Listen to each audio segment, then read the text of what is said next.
States of America and to the republic for which it stands, one nation, under God, indivisible, with liberty and justice for all. At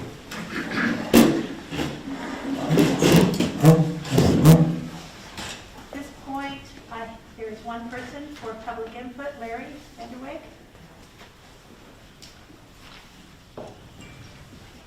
Good evening, I'm Larry Vanderweg, Administrator at Linsborg Community Hospital. And just want to give you an update on some numbers if I can before the decision tonight. I know I like to have some data or some numbers, and I hope you do too.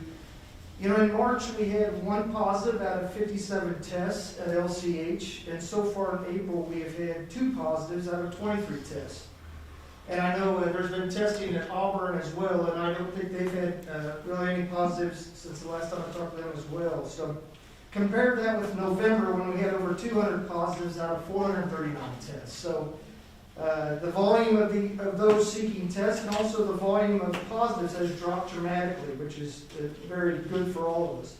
Shaylee Shea, the director of McPherson Health Department, told me today that McPherson County has had 40 positives since the 1st of April.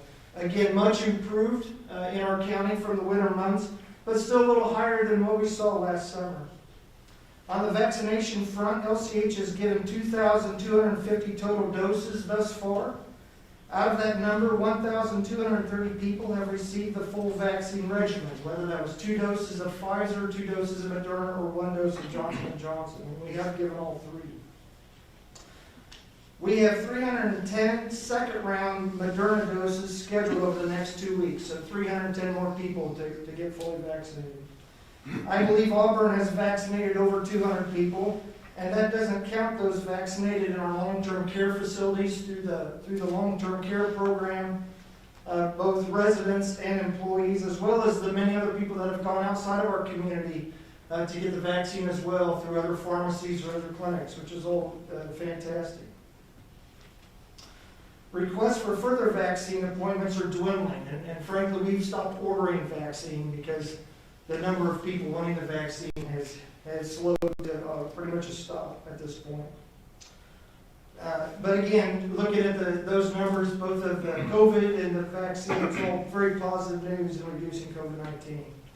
Ultimately, our medical staff, and I know Shaylee Shea supports continued masking to get us through the school year and give those in Phase 5. And Phase 5 started March 29th to give them a chance to achieve full vaccination, which is generally 2 weeks after their last dose. At the same time, I sense a majority of our community is ready for the mask mandate to be lifted. I support whatever decision is made here tonight, and I just want to thank you for the leadership that you and many others in our community have displayed to help all of us get through this pandemic. I am truly grateful of the support from our community towards our hospital and medical staff. I don't know, it gets me choked up, but that support has been demonstrated by following recommendations by our medical community, even if not by all, and even when not popular. And that support has not happened in every community across our country and in our state. And I know medical staffs and facilities that have had animosity towards them for making recommendations about masking and other things. And we have not had that in our community. So I'm very grateful for all of you and for our community for that. That support helped LCH weather some very bleak moments over this winter. We know the pandemic isn't over, but hopefully with vaccinations, the worst is behind us. Again, thank you for your courage and leadership through this past year, and again, I support any decision made tonight. Thank you all very much. Thank you, Larry. I don't believe there's anyone else for public input. Okay. Are there any amendments to the agenda? No amendments. No amendments. All right. Mayor's report.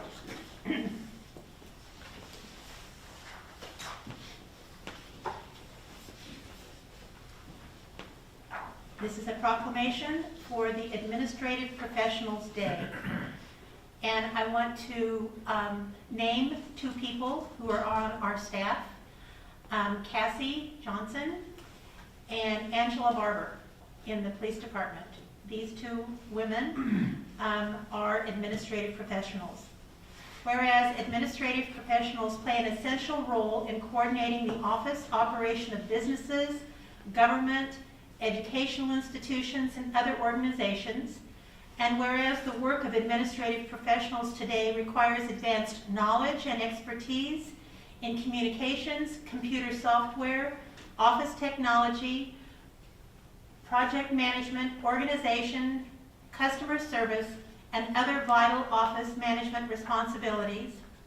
And whereas Administrative Professionals Day is observed annually in workplaces around the world to recognize the important contributions of administrative staff support. And whereas Administrative Professionals Day celebrates and sheds light on administrative professionals' devoted and valued work. Therefore, I, Becky Anderson, Mayor of the City of Lindsborg, do hereby proclaim that April 21st, 2021 shall be known as Administrative Professionals Day, saluting all of the amazing administrative professionals who positively contribute to offices within this community, as well as dedicate themselves to the administrative profession. In witness thereof, I appear to set my hand, Becky Anderson, Mayor. Do I hear a motion to approve the proclamation? So moved. Is there a second? Second. All those in favor say aye. Aye. Those opposed? Thank you to these two people that I named for all the work that they do on behalf of our city. The next proclamation is celebrating 53 years of fair housing here in Linsborg. Whereas the Congress of the United States passed the Civil Rights Act of 1968, of which Title VIII declared that the law of the land would now guarantee the rights of equal housing opportunity. And whereas the City of Lindsborg is committed to the mission and intent of Congress to provide fair and equal housing opportunities for all, and today many realty companies and associations support fair housing laws. And whereas the fair housing groups and the U.S. Department of Housing and Urban Development have over the years received thousands of complaints of alleged illegal housing discrimination and found too many that have proved upon investigation to be violations of the fair housing laws. And whereas equal housing opportunity is a condition of life in our city that can and should be achieved, I, Mayor of the City of Lindsborg, on behalf of its citizens, do hereby proclaim the month of April as Fair Housing Month. Do I hear a motion to approve this? So moved. Is there a second? Second. All those in favor say aye. Aye. I do want to just pay a special note to the realtors in our community who are very often the first people that, if people are thinking about moving to Linsborg, they're the first kind of the gatekeepers. And I want to thank them for portraying our community in such a warm way and in a legal way. And congratulations to them as well. Thank you. And the last proclamation is for Arbor Day. Whereas in 1872, J. Sterling Morton proposed to the Nebraska Board of Agriculture that a special day be set aside for the planting of trees.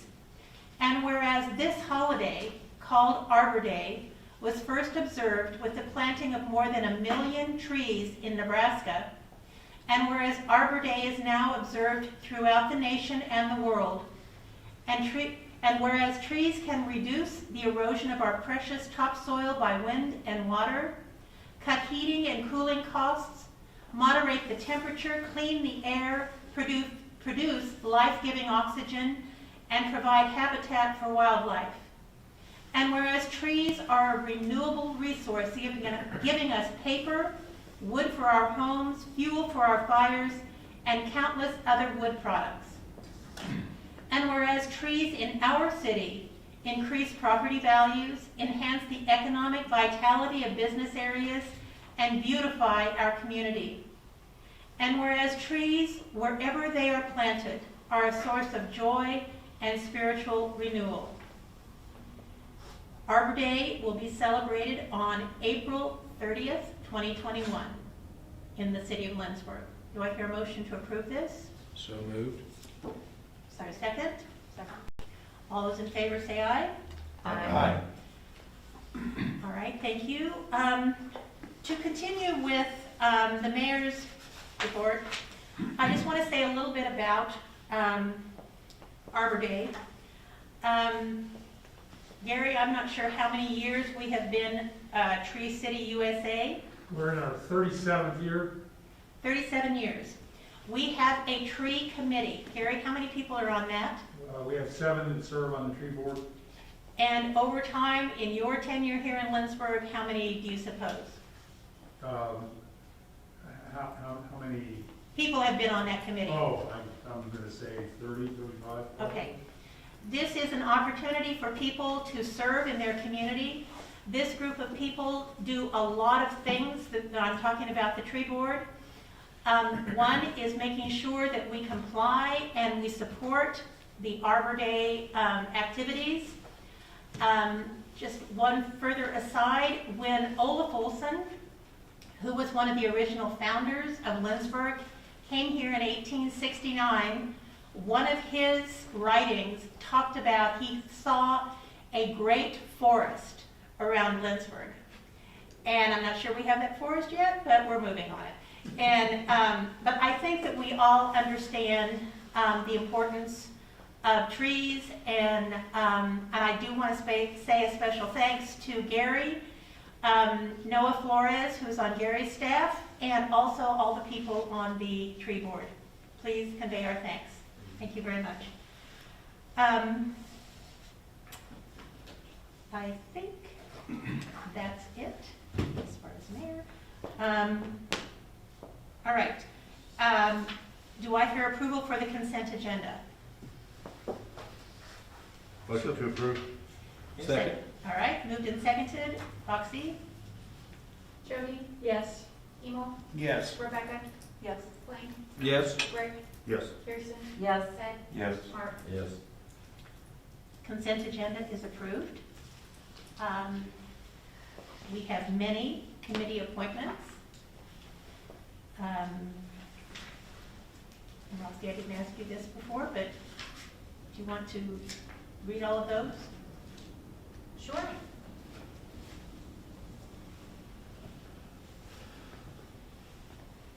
Get there, one moment.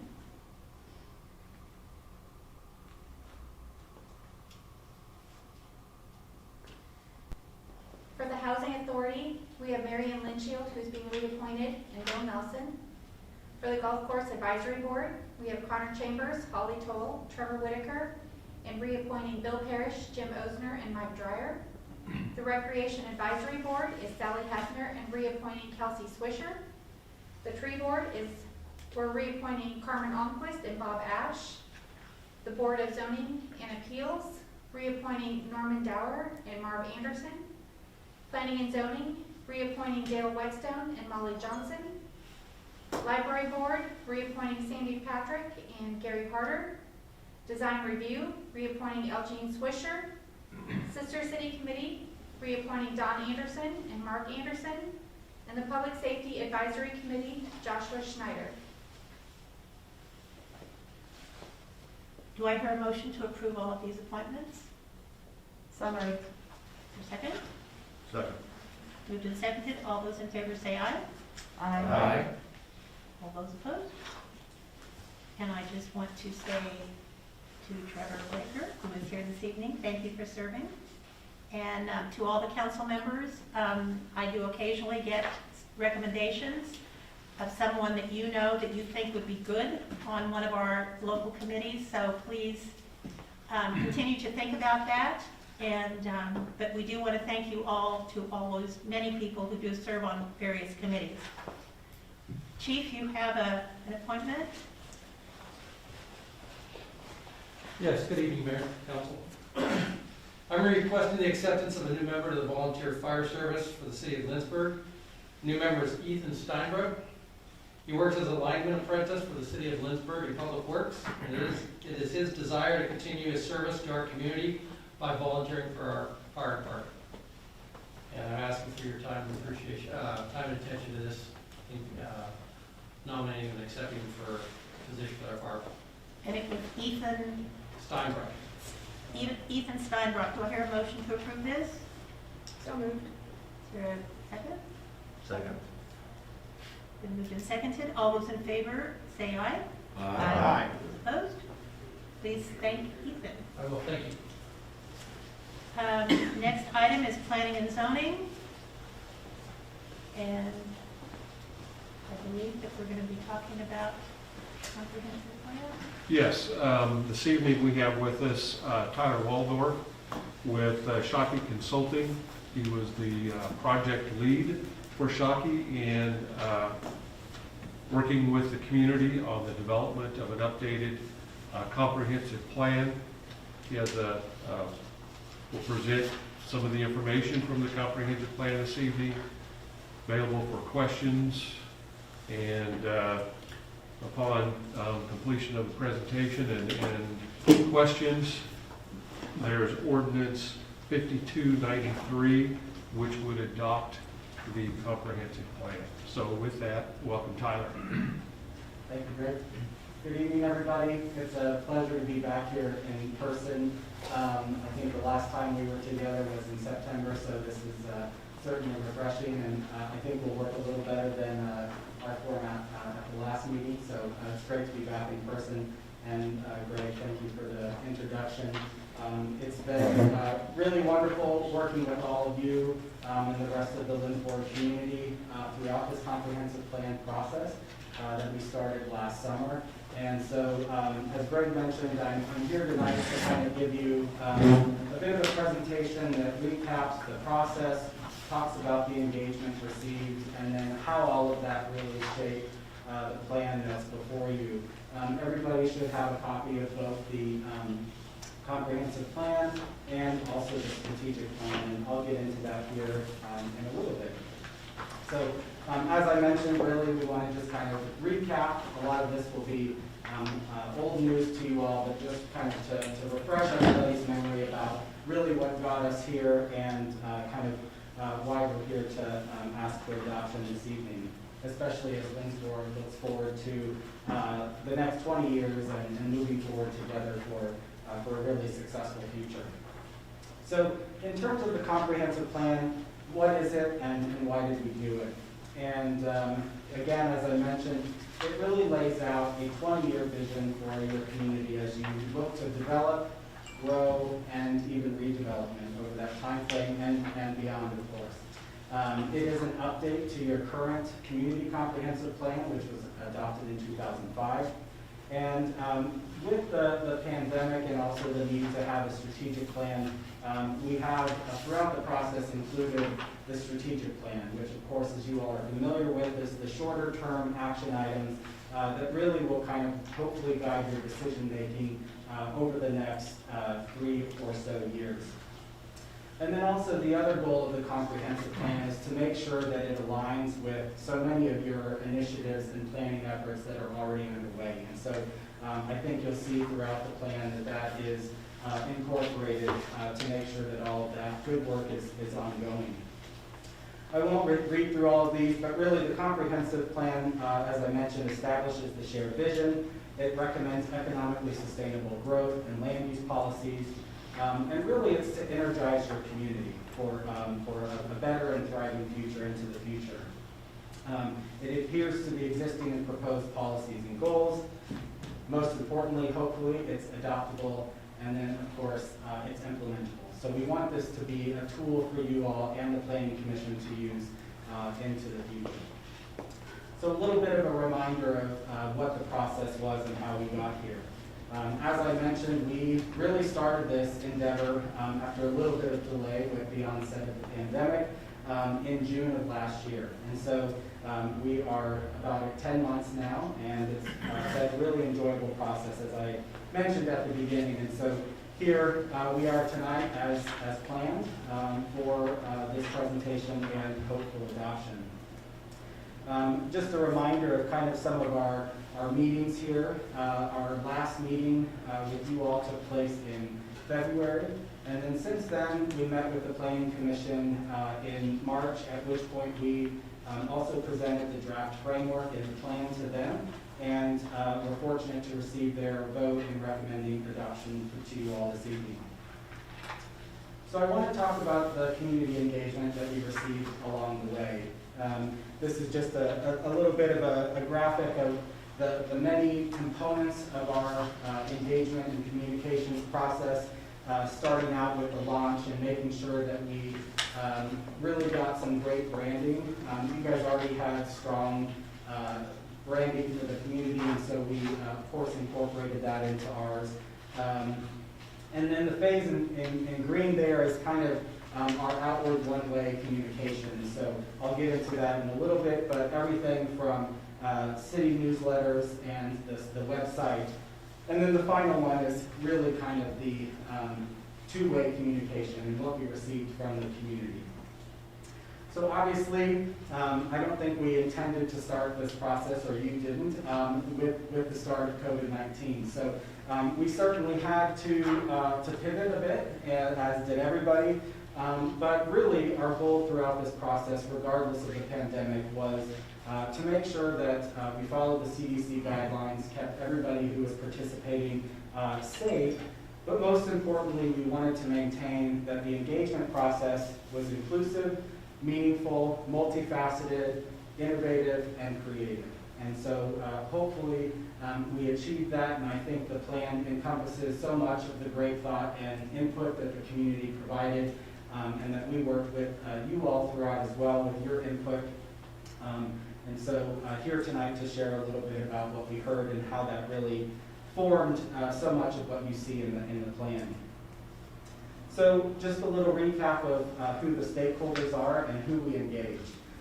You're obviously very familiar with this group and what we did, but if you remember back to September, we really started our conversations about your thoughts on the vision for this comprehensive and strategic planning process. We worked through identifications of Linsborg's strengths, weaknesses, opportunities, and threats, and started talking a little bit about what some of those short-term priorities were and how that was going to perhaps start to influence the strategic plan. In December, we met again virtually this time, where we refined that vision statement and started talking a little bit more about the alignment of short-term priorities, with the long-term goals and objectives that have been drafted for the comprehensive plan. And then, as I mentioned already, our last meeting really to kind of review the overall framework took place in February.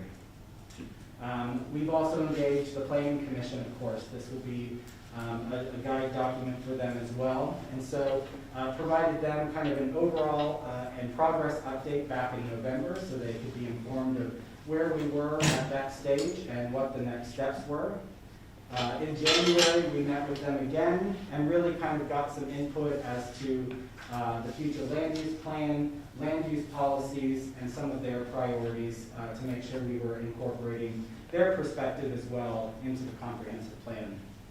And then, as I mentioned, last month, we reviewed that draft plan and the future land use map and also received their recommendation for adoption. The city staff has been fantastic throughout the process. Following your strategic planning workshop in September, we also met with them for a long morning where we did similar activities as we did with you all to kind of get their perspective as well. We've been meeting on a bi-weekly basis with Greg, Gary, and Lucas since the start of this process, and they have just been really fantastic in helping us get through all of this and making sure all of the pieces fall into place. So really appreciate all of their leadership throughout this process. And then, of course, the rest of the staff. We've had a number of discovery calls with them to get their perspective as well. December, similarly, we had a comprehensive planning workshop. And then since really January, they've been helping us review and edit the document. We also had a fantastic steering committee. It was comprised of 14 of your community members that really represented all aspects of your community and really served as the voice to share the interests and the shared goals and vision for all of the residents of Linsborg. We had a series of 4 virtual meetings with them from October until February, and did a number of activities with them as well, including the SWOT analysis, and then really worked with them to help draft the vision, the goals, and the strategies based on all of the feedback that we received from them. So here's just one of our many meetings here and the great group that we had. And then, of course, last but certainly not least, the greater Lindsborg community. And again, as I mentioned, the engagement process and the planning that we set out to achieve really aimed to make sure that we were actively engaging everyone from all segments of your community. It really is important that this plan is for everyone. And so that was certainly our goal throughout the process. It provided an opportunity for everybody to share their ideas and provide input on the various topics that are covered in the comprehensive plan, and really allowed them to reflect what the community values are and address priorities and needs for the future. And then, of course, always hoping to energize and build excitement and consensus around where we are today. So as I mentioned, we primarily were in the world of online engagement. This is always a component of our engagement process, but certainly relied more heavily on that this year due to COVID and the requirements that were in place for social distancing. So this website allowed a very safe, easy, and accessible way for the community to provide input. And so as you all remember, we had our Future Linsborg website, which allowed a number of opportunities for engagement. So everything from quick polls, surveys, idea boards, which really served as kind of a discussion forum so people could share ideas back and forth, and then some mapping tools as well. Throughout the online engagement, we rolled out the topics of the plan kind of on a rotating basis, and really that was just to keep people energized and coming back to the website as we went through a number of these topics. So I know you all have seen the DALA around the community, and just to reiterate the purpose of that, it really was to make sure that we had a physical presence within the community and build that excitement. So the idea behind that was hopefully that as somebody got a yard sign in their yard, they would participate and then perhaps pass that on and share that with a neighbor or a friend. Again, with the idea that there's 50 of them sprinkled throughout the community and really kind of building that physical presence for the plan. We also use social media as a way to push out our communications and make sure all of the information was accessible through to the community. And so here just had a series of 20 posts throughout the process, reminding people to engage, come online, and then we also had a hashtag Future Linsborg to, again, just share in that excitement.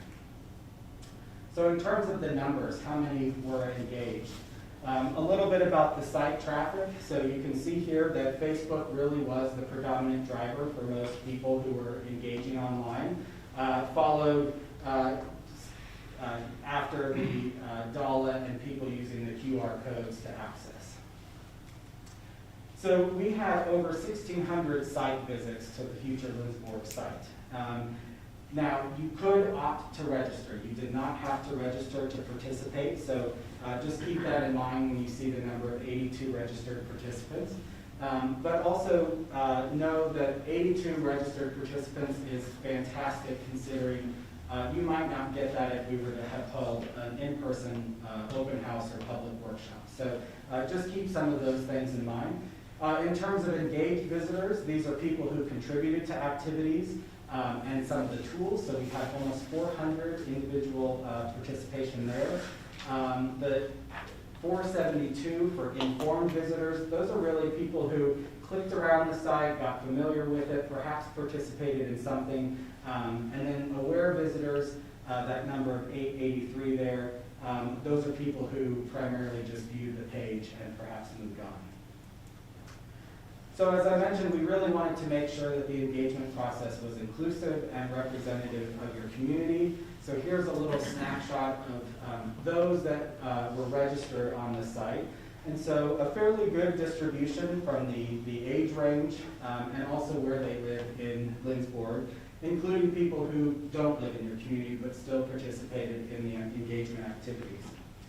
And then also this last chart here just demonstrates kind of people's roles within the community, whether they live here, work here, are students, perhaps own a business, or any of the above. So I want to go through some of the tools and techniques in terms of how we engage the stakeholders. So you probably remember we created this current snapshot, which really sets the stage for a level playing field conversation with everybody who participates throughout the process. So the snapshot here is a moment in time, but that just gives a baseline of data for your community. And so you can see here that if you remember, it ranged from topics of housing to demographics to the economy and the natural environment.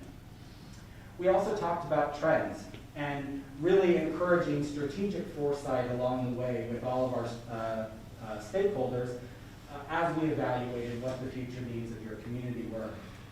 And so just a little bit, because of the fast-paced change that we're all experiencing in terms of demographics, economics, socials, and industry trends, the idea of strategic foresight and really making sure that we understand the local data and looking at regional and national trends and how that may or may not impact your future as you continue to grow. And so that was very much an early conversation that we had with all of the stakeholders.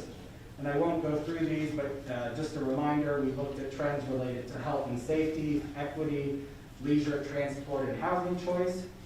And so some of them here is, you know, we're getting older, we're also getting younger, and we're getting more diverse. The technology is making smarter cities. Obviously, we've seen an increase in technological advances just with COVID. And we also talked about the future of work and what that looks like in terms of automation, online e-commerce, and retail, and those sorts of things. We also incorporated storytelling into the engagement. And so really, this tool is used as a way to get all of the stakeholders to think about perspectives other than their own as they think about the needs of the community. So you may remember from our early meetings, we had these generation profiles here and asked everybody to participate, taking on one of those personas. We also had a series of workforce profiles, and so a lot of this was done with the steering committee as well in our early conversations.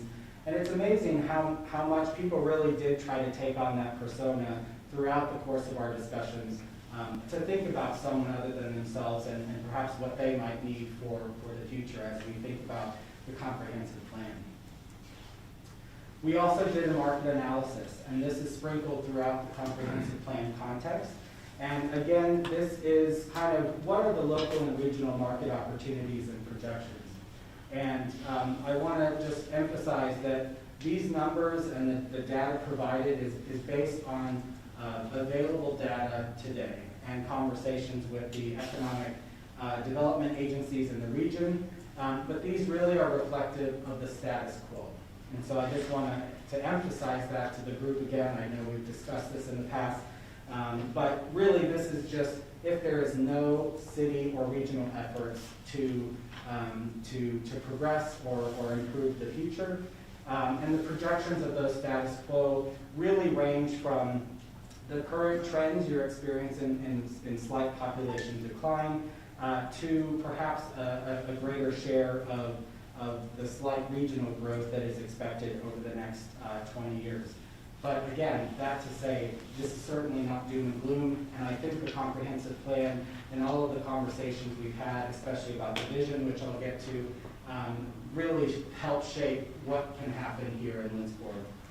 So I won't go through these, but we looked at population trends and how this expects to take place and play out over the next few decades. We also looked at housing and how population numbers are going to impact your needs for housing units. And then workforce. And we know that there are a number of projects currently on the books that are going to bring about 2,000 jobs over the next few years to the region. And so what can Linsborg do to capture some of that and perhaps more? And then, of course, economic activity and relying on your really great regional partners and kind of looking at what the buying power is of the Linsborg residents and how we can reflect that in what we're talking about as we look to development and growth. So a little summary of what we heard then after all of this engagement.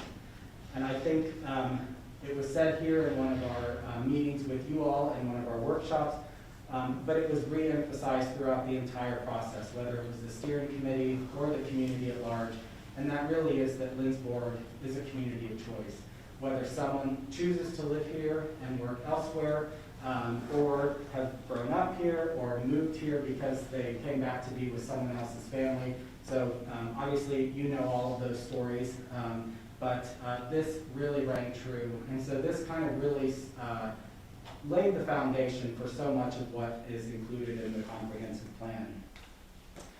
So again, I mentioned the fact that we talked about the SWOT. So you may remember some of these discussions we had about what the strengths were, what the weaknesses were, perhaps what are some of the opportunities, and then of course the threats. And so these themes really are, you'll see in the comprehensive plan, strung throughout, and so much of what we attempted to do with the recommendations and the action plans was to capture and work with what was identified.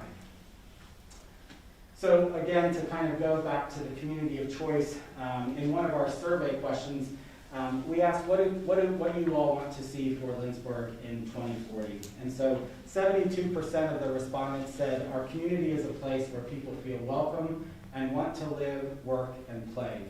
Our gathering places and unique points of interest draw both locals and visitors. And so again, kind of just that reiteration about Lindsborg being a community of choice for everybody. In terms of what do you like the most about Lindsborg, one of our quick polls, the sense of community, the arts, culture, and events, vibrant downtown, and your parks and trails, and then your neighborhoods. Those were the top 5 answers there. And really, everybody thinks Lindsborg is safe. So that's fantastic. That really is a great way to continue to promote your high quality of life. Just a few other stats, and these are sprinkled throughout the document as well. But again, the emphasis on the arts, history, and culture, emphasizing environmental sustainability. That came up countless times, and as you all know, with the vision statement got built into that. Walkability, bikeability, childcare, all of these were themes that continue to come throughout the process. We also did a tiny home survey. This was a topic that got discussed throughout the process, and we wanted to just really get the sense of what the community wants. And so in terms of supporting tiny homes, you can see here that of the 240 contributors, astounding almost 200 were in support of that. And then of course you can see here in terms of using that tiny home mentality for sustainable living, for alternatives to the traditional mobile homes, and perhaps even artists in residency who are here in your community. So, with that, I'll just take a quick break from engagement before I get into how that really shaped the comprehensive plan and ask if there's any questions or discussion that you all may have before we move into the meat of the plan.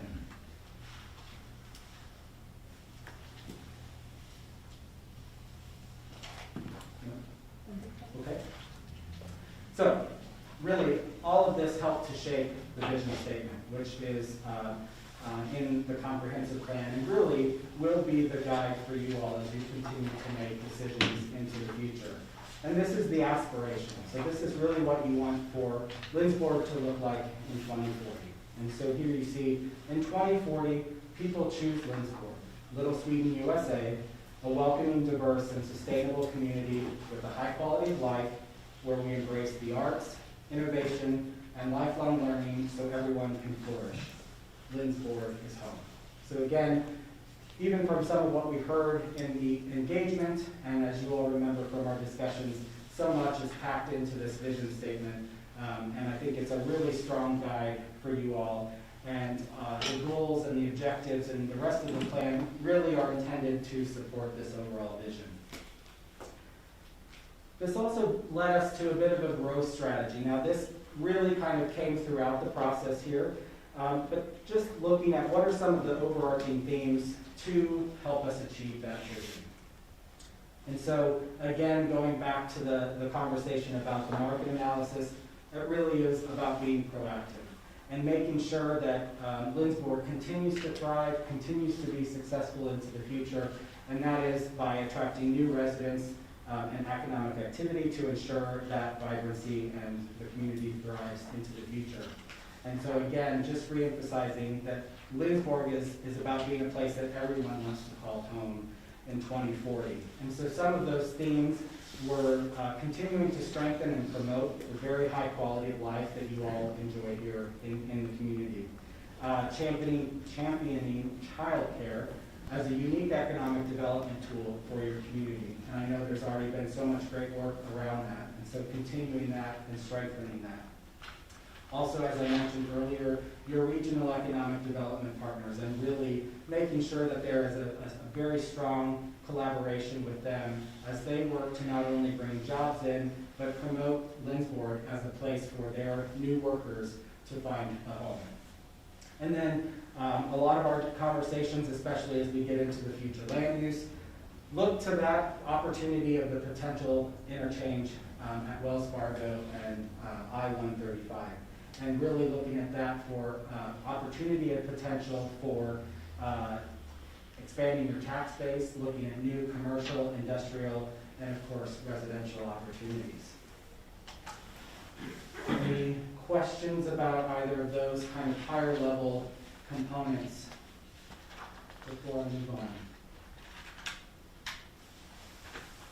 Okay. So, the document itself, as I mentioned, is in front of you. And this is the roadmap that we submitted way back when we sent in our proposal to be considered for this job.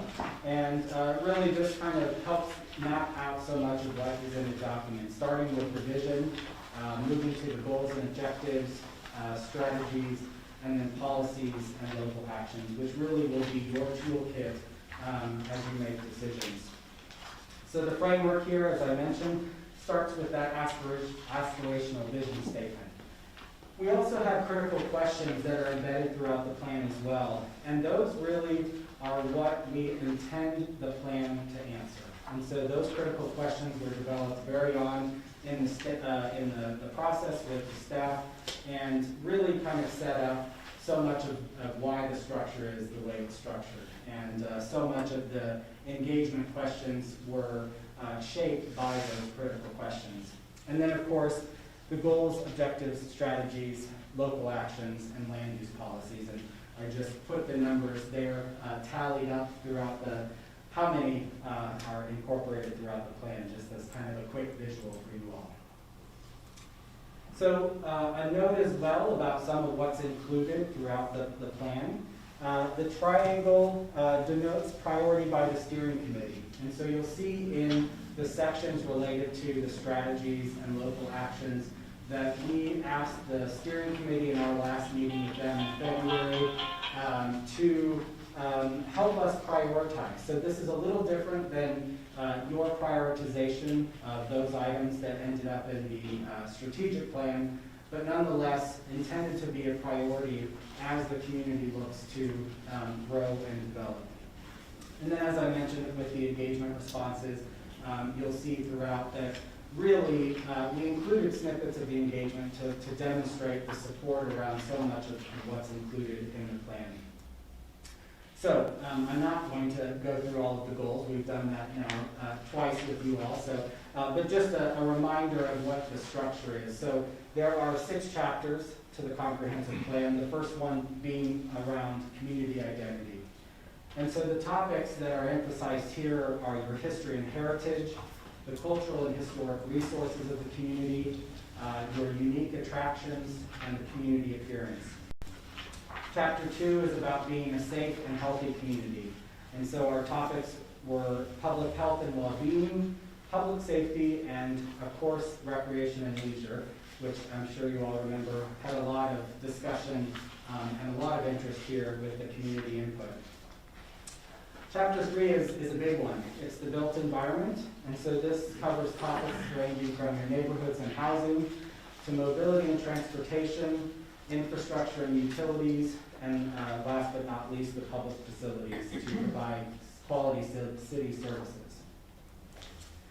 Chapter 4 is about the natural environment, and tonight with the Arbor Day proclamation, I think it's fitting because this chapter does address so many of those things and the importance of maintaining those natural resources and expanding that good work. So the natural resources and sustainability get discussed in this chapter. And then chapter 5, also a big one to unpack, resilient economy. So here we talk about childcare and how that lays the foundation for so much related to your economy. Education, also similarly in terms of its implications to a trained and well-educated workforce. So then we talk about, of course, jobs and workforce, and then how that impacts the overall economic activity for Lindsborg. The last chapter is on land use and community design. And so as I mentioned at the beginning, our work with the Planning Commission throughout this process has been focused on really defining land use policies and what that aspirational vision is for the community as you talk about growth and development over the next 20 years and beyond. And so that really comes into play when we look at the future land use map, which I'll pull up here in just a moment. But you'll see in the plan that we have a current land use map, and we've simplified the categories a little bit, but really this gives you kind of what is the land use today. And so you'll see here that almost 50% is that residential land use, with commercial only being slightly under 5% and the same for industrial. So then we talk about what the future land use is. And this is really, as I mentioned, an aspiration for your community that goes back to what your growth strategy is and what your vision is for the community. So I want to caveat this by saying this is something that is a work in progress in terms of how you all continue to develop. But what we want to show is that long-term end game for Lindsborg. And so you'll see here that the land use that expands out along Wells Fargo Road to the interstate is in anticipation of the realization of the proposed interchange there, and taking an opportunity to take advantage of potential commercial, capturing the passersby on the highway, but also an opportunity for increased industrial. And then we filled in the rest with housing. Now, this is something that, as we discussed with the Planning Commission, would be evaluated on an annual basis. And so if things were to change with the status of the interchange, or if anything else were to change, this could certainly be modified. But again, this is the aspiration of today and shaped by so much of what we heard. I also want to emphasize what you see in this plan is a commitment to maintaining connectivity, recreation, green space, open space, even as your community continues to grow. And so you'll see here and in the plan itself that we have displayed the additional phases of the Balkan Trail, making sure that that is part of this thinking, part of the vision for the long term. And also looked at how that might play into potential future growth along the river, and also maintaining that any new residential developments maintain open space and park dedication as part of their development process. So here you can see your residential really doesn't change. I mean, it still sits at about 50%. But what really does change is the percentage of commercial and industrial. And again, so much of that comes from the idea of expanding your tax base and taking advantage of perhaps some of those regional opportunities I discussed earlier. So, any questions or discussion about any of the framework with the comprehensive plan or future land use?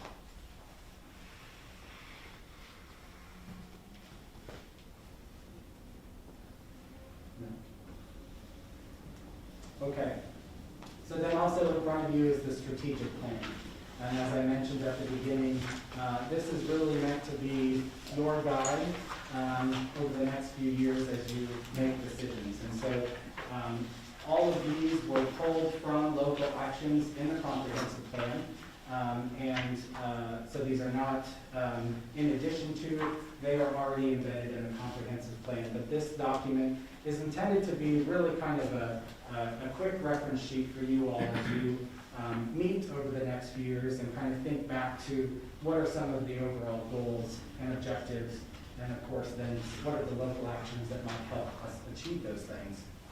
So again, as I mentioned, it aligns with the comprehensive plan. It addresses those short-term needs, and by focusing on action items prioritized for completion between 2021 and 2024. Hopefully serves as that reference document for you all. And then, as I mentioned earlier, those are also identified in the comprehensive plan. So if someone were to be reviewing that document, they would also see. You'll see that this is also included at the very end of the comprehensive plan as kind of an appendix to what's in there. So it serves in two locations. So now I want to just kind of close a little bit about implementation, because obviously this is what's most important about a community comprehensive plan, and really making sure that this is something that's actionable, it's effective, it's something that you all can achieve, and it doesn't just sit on this shelf. So it's something that staff can really utilize as well. So in terms of implementation, a few categories of discussion here this evening. And the first starts with you all in the Planning Commission. And again, as I've said, the comprehensive plan really is meant to be a guide for your decision-making related to growth and development into the future. It's a work to achieve your overall vision and goals as outlined, and then it also identifies policies and local actions to serve as your implementation tools. Community engagement remains a very important component of implementation. It remains an effective tool for communication, getting input from stakeholders as you look to update and or amend the comprehensive plan, and really allows transparency and clear communication with the community about what's being accomplished and what's perhaps upcoming. As I mentioned, annual evaluation is a really important component of this comprehensive plan implementation. It is a living document, and so that's what I was referring to with the future land use map. It really is meant to be a living document that you all can use and reflect upon your successes and perhaps any changes along this 20-year outlook. So it allows for those adjustments, whether it be to the goals or strategies or that future land use map. The Planning Commission must approve those changes as they have voted to recommend, and then also part of their responsibility is to provide regular reporting to you all as a council, but also to the residents and the business community as well as the development community about any changes that may be taking place with the comprehensive plan. Also, alignment and planning processes. So we talked about the strategic plan, but also you have the capital improvement plan and your city budget. And all of these really are intended to work together to align with each other so you can have a successful implementation throughout the upcoming years. And so that alignment really does help ensure progress in achieving the overall community vision in the comp plan. And then of course the goals and strategies really help set priorities for your investment. So that's why it's so important to be aligned with the CIP and your budget. Funding identification, obviously a very important component to implementation and so much of what's included in the plan. Obviously, these things don't happen without money, so we know that this is an important component. And really working with city staff to research and others to research financial resources as necessary for implementation. And this can include everything from city funds to external grants or private dollars.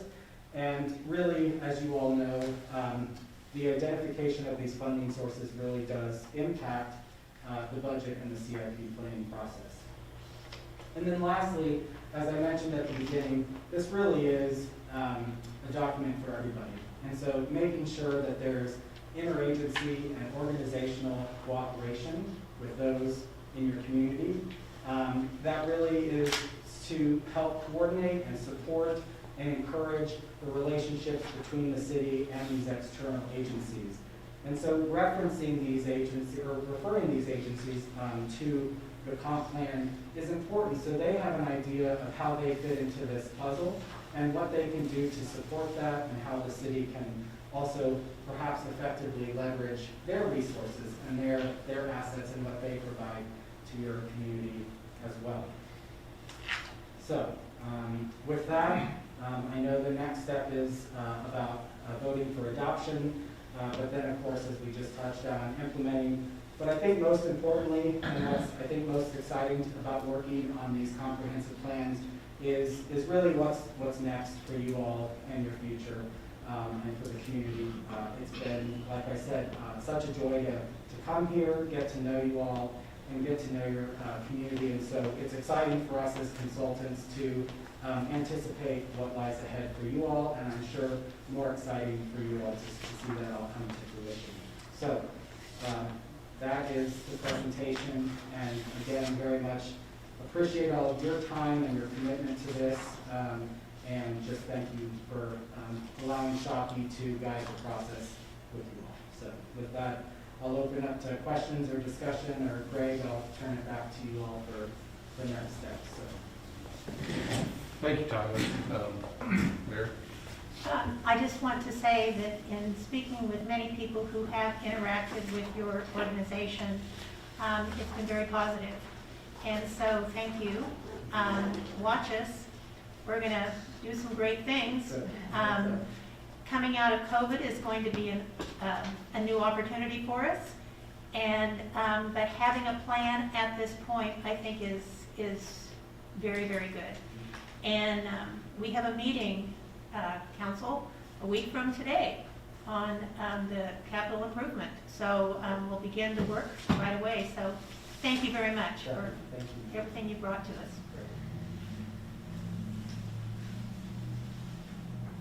I'm assuming we're making this available online, website, Yes. easily for people to find? Yes. Does anybody want to make a motion to adopt this comprehensive plan? Would be approving ordinance 5293, which would be an adoption of the comprehensive plan as presented this evening, as you have in front of you. So moved. That was Rebecca. Is there a second? Second. Jody seconded it. Jody, you seconded I that, did, yeah. correct? Yes, there you go. All right. Is moved and seconded. Any discussion? I just wanted to add, I just don't misinterpret silence for lack of excitement. I thought it was really fun to see, and this is more my speed, implementation rather than planning, so I'm excited to have it. Thank you. I saw in the minutes that I think the vote for forwarding it to this point was 4-1. Mm-hmm. What was the concern from the individual who didn't approve at that time, or did they voice their concern? They did. They did. And it was on land use. Okay. And it was specifically about the interchange going out to I-135, that proposal. Okay, I read a little bit about that. I wasn't sure if it was that person though, because they make a valid point to some degree. I mean, there probably should be a plan B, but we'll address that if the interchange doesn't happen, I guess. And the other part of that was really important, and Gary pointed that out that night, was we have to have some places in place, identified. If someone comes into Linsborg and says, you know, we're thinking about moving some factory here, do you have any dedicated land for that? So it's not just about the access onto the interstate, but it's about where are we, how are we wanting to talk about and deal with the land around our community. So it was a couple, 2 or 3 items really Right. that all that's kind what of it was flows together, but it's all on the assumption that that doesn't happen, or whichever way you want to look at it, so, okay. I just wanted to make sure I understood, that was all. Yeah. The second vote came back 6-0, didn't it? Wasn't more than 2 votes on it? The first one was 4-1, second one was 6-0. I think. That's correct. If I read my minutes correctly? Okay. Okay, Yes. all right. Any other comments? Thank you for bringing that up. Hearing none, Roxy? Mark? Yes. Ed? Yes. Kirsten? Yes. Rick? Yes. Blaine? Yes. Rebecca? Yes. Emo? Yes. Jody? Yes. The new comprehensive plan, ordinance number 5293 is adopted, so thank you to everybody. I know we've got a lot of work to do. So, thank you, Tyler. Congratulations. Yes. All right. Is there any old business? No old business. New business? Farmers Market? Gary?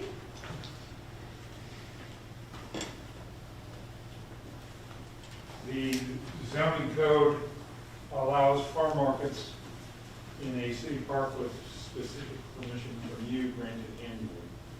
And Ken Swisher is here on behalf of the group. I'm not saying he's the leader of the group, but he can answer any questions about their planned use of Swansea Park. I think you're familiar with the use last year. We passed this late in the year, so we're bringing it to your attention now for the upcoming year. I made the assumption that you'd run it through October, but it's possible it could go beyond that. It could be cut short too. I'll let Ken answer any questions. Okay, thank you. We've bounced farmers market across town to, I know of 3 or 4 different locations. And the one we chose last year, we didn't realize that there had to be special permission given. And so we're here officially tonight requesting that permission. Farmers market is a group of eclectic people that we have grown to about 12 vendors, 10, 12 vendors. It's local folks for the most part. The products offered are usually food related or wood carvings. Last year, masks were available to purchase at the farmers market. So it's kind of a mix. The different locations we've had were not conducive until we found the park and went there. And we're using the west side of it along the sidewalk where people can pull in, park diagonally, make their purchases and leave. And it's worked well. We get a lot of good positive feedback at that location. So my request tonight is to allow this to happen again. Your document you have in front of you, there might be a few start in April, but typically we go from May to October, and the weather generating the closure in October. If it's nice weather, there'll be people showing up. Any questions? Can anyone just show up and be a Yes. part of the market? Yes, we can't control who shows up, but we try and set the parameters to really feel like they're a part of what we're trying to do. Okay. All right. So, Gary, what are you wanting here? You're wanting Just a motion to allow the use in the park. okay? Do I hear anybody that wants to make a motion about this? So moved. Second. Moved and seconded. Any more discussion? Have we had any complaints in the past or any issues last time that happened? And I think, Ken, I walked through the park every Saturday last year. And never saw anything that concerned me about that particular use. And I'll agree with Ken, it was real well received by the public. And it's just an ideal location with the shade. It's on Main Street. It was a real good fix. Okay. Any discussion? All those in favor say aye. Aye. Those opposed? Thank you, Ken. Thank you. Thank you. Next item is the Smart Thermostat Energy Efficiency Incentive Program. Good evening, Mayor and Council. This item would establish an energy efficiency rebate for 2021 of $250 on a Google Nest or ecobee smart thermostat. These are highly rated thermostats that have Wi-Fi capabilities. This is basically a full price rebate and should help anyone in Lindsborg benefit from this technology. And we would, what is being proposed would award this to the first 100 utility accounts. So total cost for 2021 of $25,000. And the recommended motion is to approve the establishment of a rebate of up to $250 per utility account for 100 customers for purchase of a Google Nest or ecobee thermostat. So moved. Second. Moved and seconded. Any discussion? And it's, go ahead. I was just gonna, what is the funding source of the energy efficiency fund? By ordinance, 1/10 of 1 cent adder on the kilowatt hour charge is transferred into the energy efficiency fund annually. So it generates between $26,500 to $27,500 per year goes into that fund. And I'm going to assume it can't be used for anything else. It's designated for energy efficiency purposes. So in the year you had an Arctic blast, and now you're going to give away $25,000 for thermostats, there's not much you can change about that.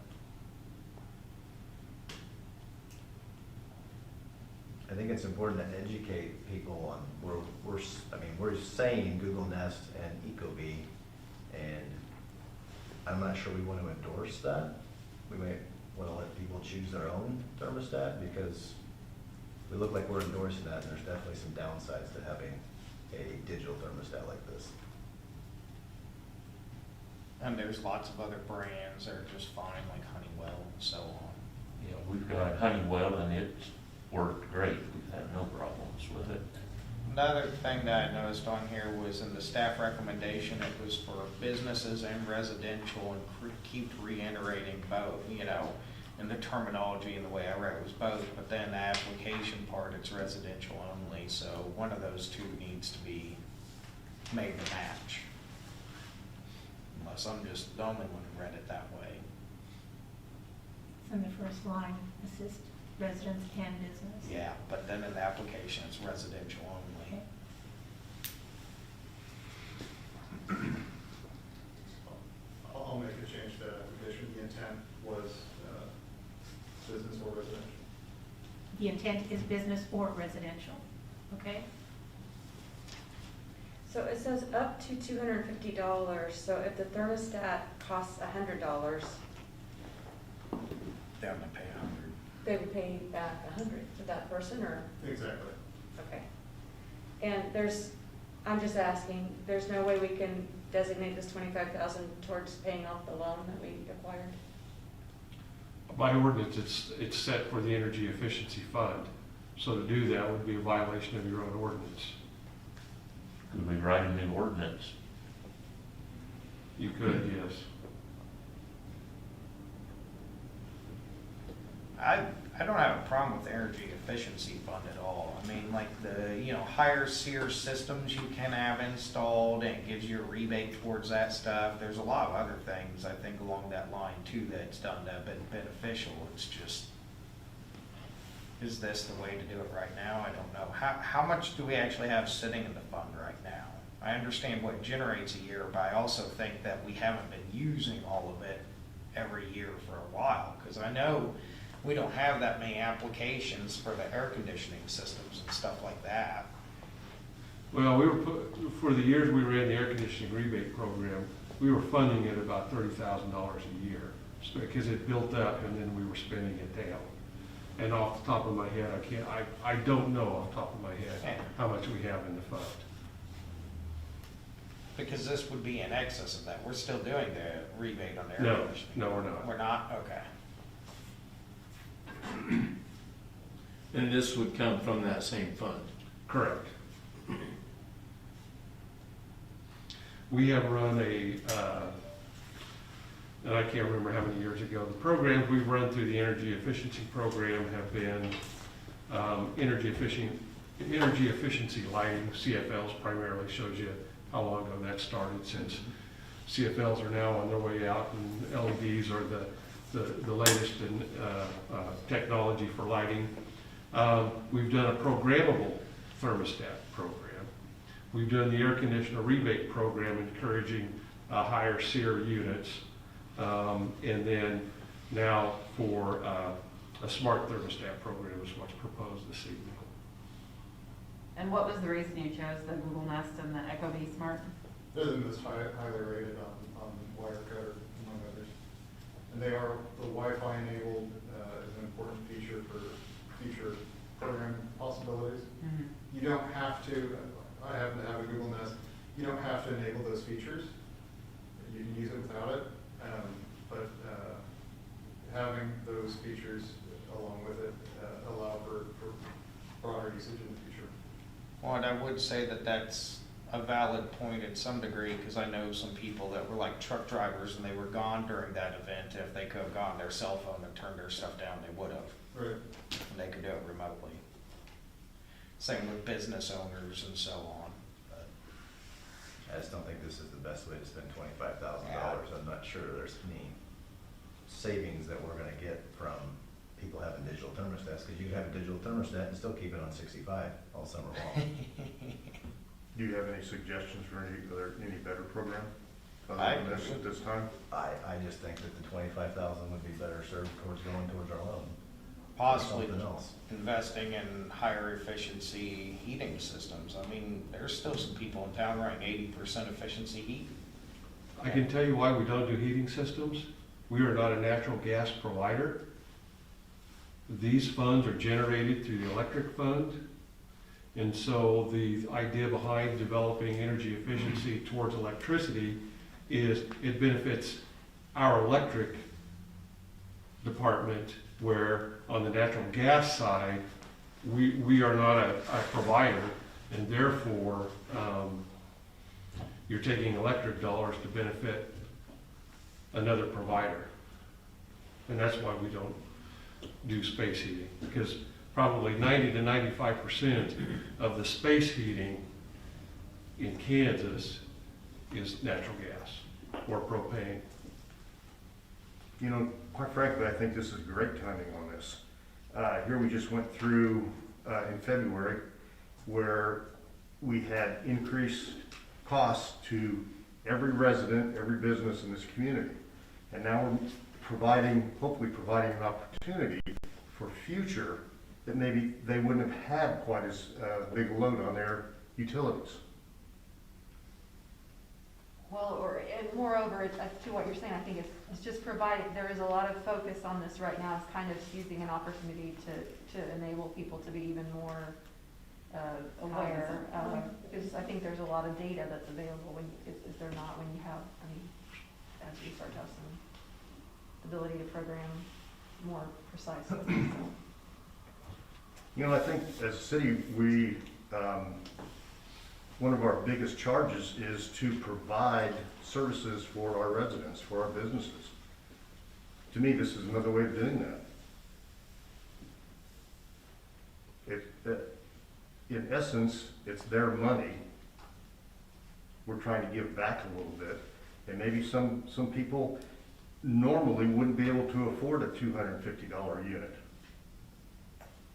And we may be giving them the opportunity to do that and possibly lower their bills. I think it's perfect timing. I'm just saying what says having a digital wired thermostat is gonna save electricity? For that individual, it probably will. For the one trucker who was gone when the Arctic blast hit? I'm not gonna get an 250 argument people with that are going to use it. I'm just saying, I don't know what the correlation is that having a digital thermostat means that's gonna save energy. Well, they do. I mean, you can program them so that it will be off during a certain time of the day, and that if you want your house cool when you get home, it's coming on closer to the time of you being home than just keeping the house cool all day. Those kinds of things. I mean, that's kind of the idea behind them. I think there would probably be some others that I would consider allowing besides maybe just a short list in my thinking. I think you make valid points there. It's a double-edged sword because you're gonna have those consumers who, now that they have this, they're going to have their, just for example, they come home at 5 o'clock, they're gonna have their AC kick on at 4 and go from, 80 degrees down to 70. But maybe those people didn't even turn their AC on until they got home before. So now you're actually creating more load on those people. I bet you statistically, though, it's probably going to save in the long run, honestly. But, I mean, you will have some people that it's going to make it worse. Regardless, I think it needs reworded anyways because the direction from staff differs from the form. And I don't know if we can vote on it with that different. Does that need to be addressed before it even goes to a vote? Well, you can direct the change and the change would be made. I might add, you give that example of someone getting home from work at 5, but having their cooling start at 4. From an electric utility standpoint, that's beneficial because there's 3 components to the cost of electricity. Transmission, there's demand or capacity charges, which you have to pay whatever that peak demand is. It's basically the best way. You have to have the capital equipment or capital generation in place. Of course, we buy it on the market, but you have to have 112% of your capacity under SPP regulations, and then you have the energy piece. Well, what happens if everybody gets home at 5, turns on the air conditioner at 5, that demand or peak jumps like this and then drops. Well, and then the energy comes here. If the energy is spread out, your peak is lower, so you're paying less of your total demand charge because your peak isn't as high. So the costs of purchase power are less, which are reflected in rates and power cost adjustments. Some other things on programmable thermostats is you get daily reports, or you can have daily reports on your, not only how much you consumed, but when you consumed it, monthly reports, depending on which thermostat you have. You can enable a feature where if there's no activity in the house for a period of time, it automatically drops down to a temperature that if the house treats it like it was vacant. And you can set the floor and the ceiling, depending on the time of year, whether you're heating or cooling, that makes those changes automatically for you. So it does have, smart thermostats do have some value and greater energy management than even a programmable thermostat, straight programmable thermostat. I'm guessing that's where we're coming to that, like Google Nest and the higher end ones then, is because they have more of those kinds of features. Yes. I think our Honeywell does all that, and it was quite a bit less than the $250. So there are other units out there that would do the same thing for less money. I'm not sure that would lower the peak, because I think if people have a standard thermostat, probably leave temperature set at whatever temperature they want 24/7, as opposed to kicking it up to 80 degrees while they're at work and then shutting it down to 70, 72 at 4 o'clock, 5 o'clock, or whenever they get home. And I think that way would drive the peak significantly higher. I don't know if there's any studies that show it one way or the other. Well, I can tell you our peak is going to happen in the last week of July or the first week of August, and it'll be between about 4:45 and 5:30 p.m. on a Thursday or a Friday if it's been a hot week, and if it's been a hot week, it'll be on a Friday. It's that predictable. It's not only thermostats, it's kicking on ovens and things like that to cook, so getting that load spread out. It's not just the thermostat, people kicking their thermostat up, but they have other load demands at that time too. So if you are having it come on a little sooner, you're not pushing the peak as much as flipping on some of your other electrical devices at the same time, so. And I don't know the exact data on that yet, but.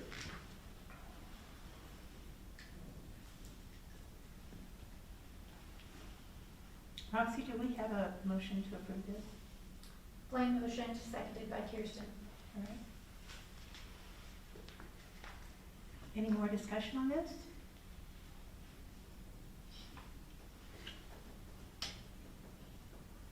So the changes that were suggested, where it says rebates only available for Google Nest or Ecobee thermostats, can that be changed to where others will be acceptable? From a staff perspective, Yes. I guess I would want to do further research, make sure that we're doing apple to apple, and not, on that question. Do I need to amend my motion or to include others that are reviewed and accepted by staff or something, or? I don't wanna say we should table it until we have, that's my opinion, until we have more information. I was gonna say, I don't know enough about this Google Nest and the Ecobee. I would like to do some research, because I know in the past that when these first came out, there was definitely privacy concerns, that you have access to all that information on how you use power, and so do other people. I'm sure you have to use the Google Nest, you have to put in a Gmail account. Would that be accurate? It does not have to be a Gmail account. You don't have to have- It does require an email account, but not Gmail. Okay. Yeah, I just. I've got 3 of them, I can give someone one of mine. Well, I mean, I like the idea of it being ones that we know are gonna meet our objectives and be high functioning. So, I mean, if we need to expand the list, maybe some more research would be good, but, I mean, I think it's good to have it be based on reviews or data that mean it's the best. Well, I mean, I'm assuming you did the research, and Yeah. why you came up with those 2. Yeah, it was also viewed as an amenity for residents and for future residents. And that was part of why we chose what is viewed as the best.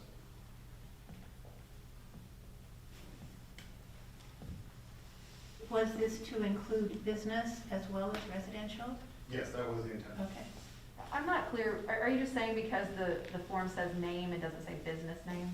No, there is some language in that form that says residential, so I'm Oh, I happy just to not be make looking at- those changes, and I guess I would, while it is attached, I think staff probably has some latitude to make some changes to that anyway. On the qualified, Oh, I see it now. yeah, there's a couple bullet points there that all it mentions is Yeah, I see it. household. I see it now, okay. I was looking on the form part of the form. All right, I'm not hearing anybody rescinding or amending your motion or anything. Well, and I guess I would be in favor of voting, getting this out there, and then if staff wants to do some additional, I mean, so that, because we're at the end of April now, so that it can start to be used, and then if we want to make some additional amendments to what's eligible, could we do that as a subsequent act? That way we get it out there and available to people as we enter this air I conditioning. wouldn't mind having a little extra time to research it myself, like Mark. I mean, Same here, that's my feeling on it. I'd rather table it till the next meeting. Well, we have a motion, so let's vote the motion up or down. A motion to table could take precedence Oh, over good. that. So if Okay. someone wishes to make a motion to table, All right. you don't act on the first motion yet. Okay, I'll make the motion to table it. is there a second? Second. Moved and seconded. So we will vote on that one first.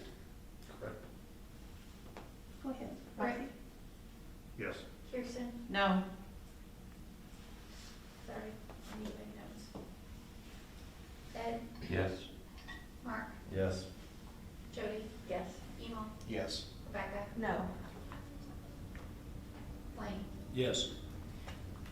Okay, tabled. And then a motion can be made to take it off the table at whatever point someone wishes to bring that up at a future meeting.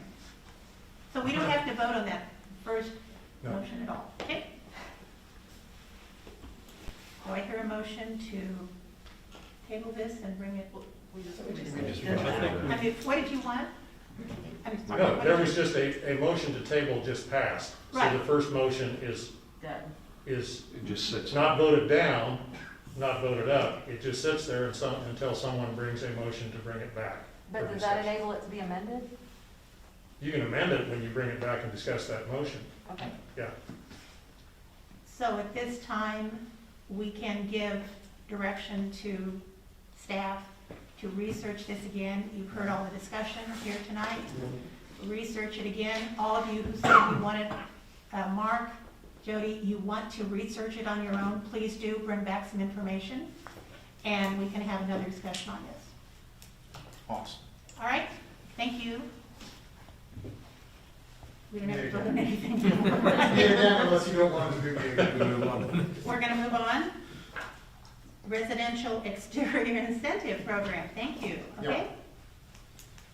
So this item would seek to help those in town make exterior improvements to their properties.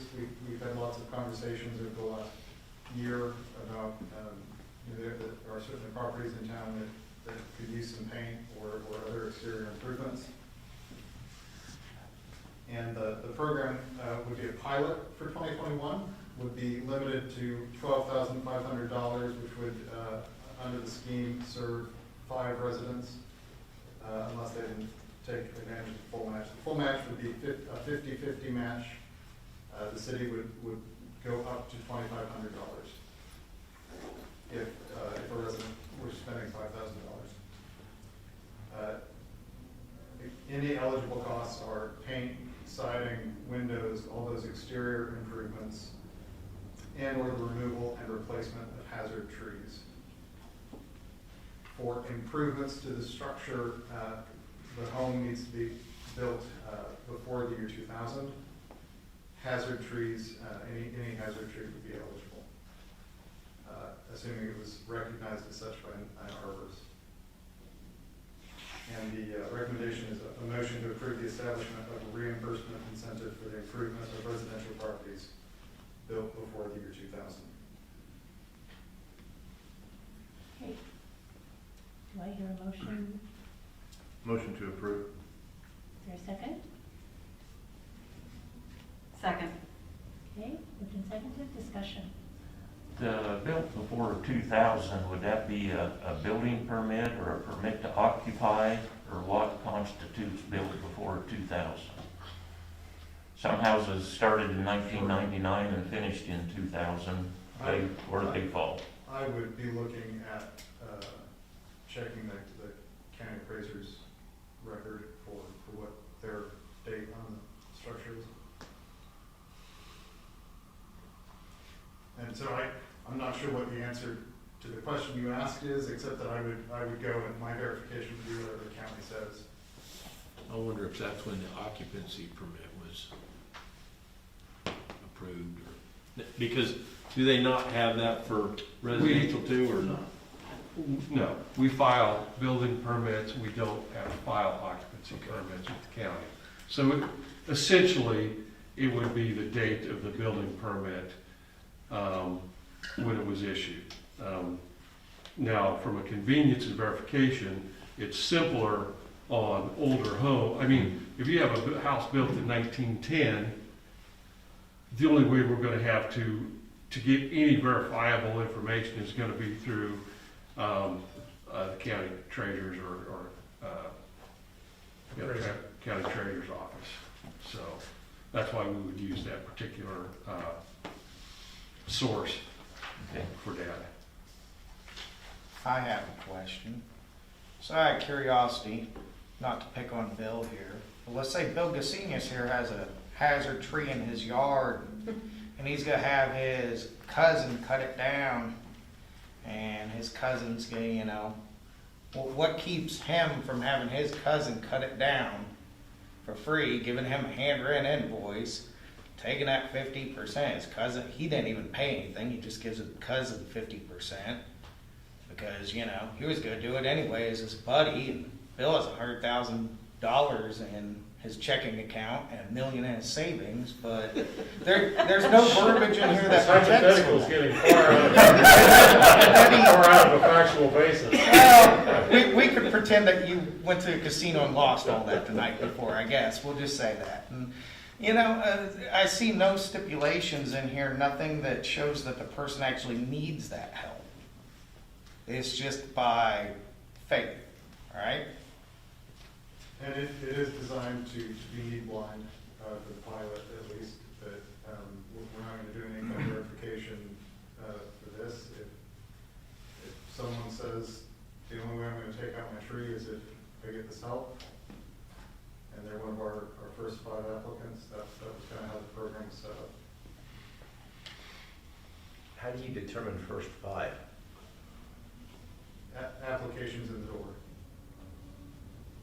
So then you probably need to set a date on, like people have to know when they can set, I mean, you know what I mean? You can't just like have Monday, this is open, and then hopefully people will show up. Somehow to make it fair. So I say this is, like, if I don't tell people when this goes into effect, we know people who may need it, you know what I mean? Like, just on a level playing field, like somehow, I mean, I'm sure there's 5 people who would be happy to take advantage of this. So to me, it's more of an application process where you maybe vet some of this thing versus just taking the first 5 might make more sense. And it might make it more fair to people who aren't, maybe they're on vacation the week it goes live, or maybe they're not in town. Like, first 5 just seems tough to say that's who we should go to, my opinion. It's fair. It was kind of set up around an administrative burden, but it's fair. Well, I don't want to set an administrative burden, but. Now, this comes out of general funds, so if we do have a situation where somebody really questions why the chief of police got his hazard tree 50% paid for, getting removed, I'm gonna have people mad.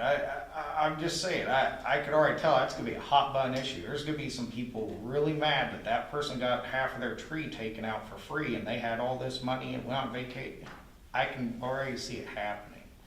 Like, I don't know what needs to be put in place, but I really feel like there should be something where the house has to be under this property value, or the person has to have some kind of income verification or something, because I feel like my gut's telling me it's gonna happen. But a hazard tree is a hazard tree. Do we really care that Bill's got $1 million in the bank and I've got $250 in the bank? If he got in there before I did. But we're using taxpayer money to fund a lottery for getting your tree taken out for free, or well, half of it. Well, if I may, one, since we're focused on trees, that a hazard tree isn't me walking up to your house and saying, Mr. Gallup, you have a hazard tree. It has to be certified, or it has to be declared a hazard tree by a certified arborist. Just because you have a tree you want taken down doesn't necessarily mean it's going to be eligible for the program. And part of the idea behind this program is, as we talk blight and try to get people to upgrade their properties, this is an approach, a limited approach I get, of trying to put a carrot instead of always addressing it with a stick. And this is a pilot program with the idea that currently in our CIP for 22, 23, and 24, we have $50,000 identified for a similar type program. From a staff perspective, part of the idea with this program is going to be a bit of an education for us too, in that the idea is to find out what works, what doesn't work, before we're spending another $150,000 on the program, so that we can be more effective. I mean, maybe we do need to be more targeted in future years, But right now, this is more limited in what the expenditure is in the future years, so that we can refine a program that hopefully is more effective than year one. That's part of the idea of this being a pilot. Well, I got one last quick question. If we're gonna go on the parcel search and look up the property to find out what year it's, built on, how hard is it to just say, oh, the appraised value's right there, we're gonna cut off, your house has to be below 75,000 or something like that? That seems very realistic to me and very easy to do. That would be realistic. I think when I think about what this program could do, is it incentivizing people to renovate a home that they might not otherwise choose to buy? And I'm not sure that setting that limit helps to achieve that goal. But if the goal is if the goal were very focused on helping low-income folks rehabilitate their homes, then yeah, that would be an easy way to set a limit. Looking at it from a pilot perspective, I think I would feel more comfortable learning, oh, we should just take first come, first served by having a screening process for this pilot than the other way around. But maybe that's backwards. Versus using the pilot as a first come, first served, and then, and then deciding later that it makes more sense. I think we'd learn more about the overall process by having an opportunity to kind of look through what we get, how many people respond, what are the projects like. If we really want it to be a pilot, we would do that versus just taking the first 5 that come through the door that meet the minimum requirements.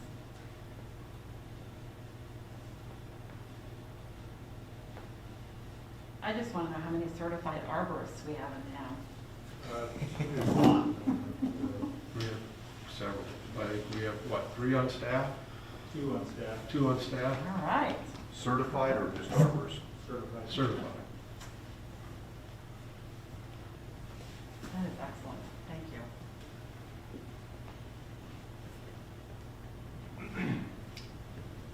Any other discussion here?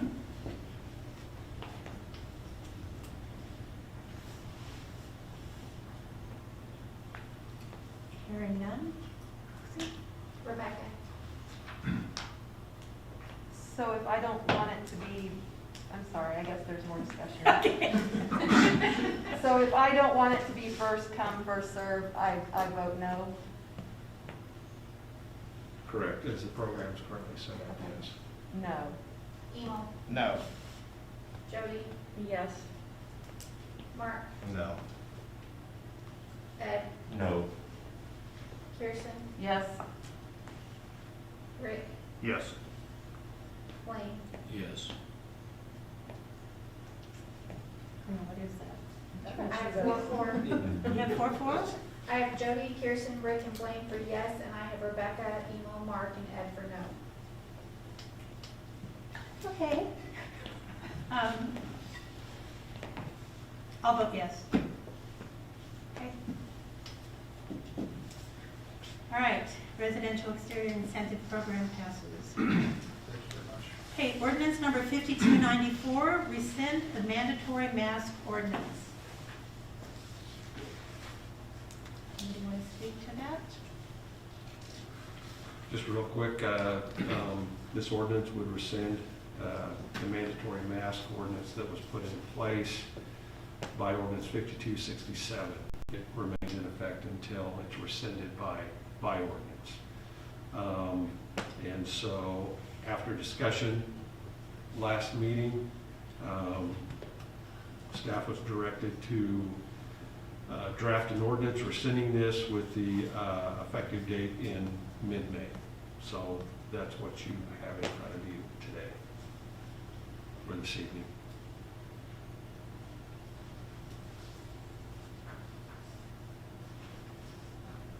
Is there a motion to approve ordinance number 5293? So moved. Is there a second? Second. Is that Rick? Yeah. Moved and seconded. Any discussion? So by mid-May, according to this, will be effective May 10th, Yes, that's the date. 2021. Yes. Thank you.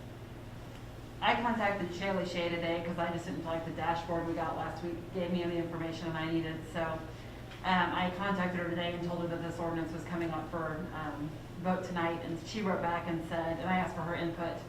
Does everybody know who Shaylee Shea is, the director of the McPherson County Health Department? And she wrote back and said, since April 1st, we've had 40 new cases identified. We've had 99 new cases in the month of March. I would predict that we'll repeat or get close to the same number we had in March because of upcoming events and the number of places no longer requiring masks. At this time, I would recommend extending the mask ordinance another month to June for review. According to the CDC vaccine tracker, McPherson County has 29% of the population fully vaccinated. I would hope by June we can see McPherson County move to 50% and above.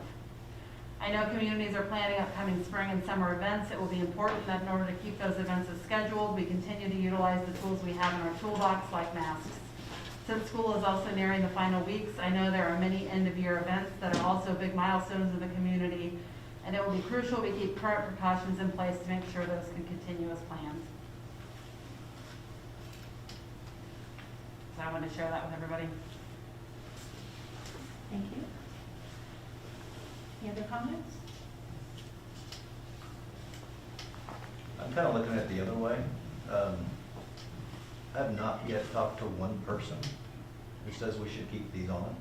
The feedback that I get from citizens is that it's time to let people make their own decision. And I said this at the last meeting, so I'm going to say it again. I think it's time for businesses to make the choice, people to make the choice. Everybody knows the risks.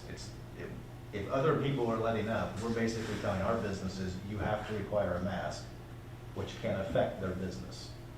And I don't think we should get in the way of that. Thank you. Any other discussion? Well, I would agree with the feedback that I've been getting as recent as today, phone calls, email, et cetera, has been that it is time for the businesses to make their decisions and for the people to make their decisions. So I'm supportive of that as well.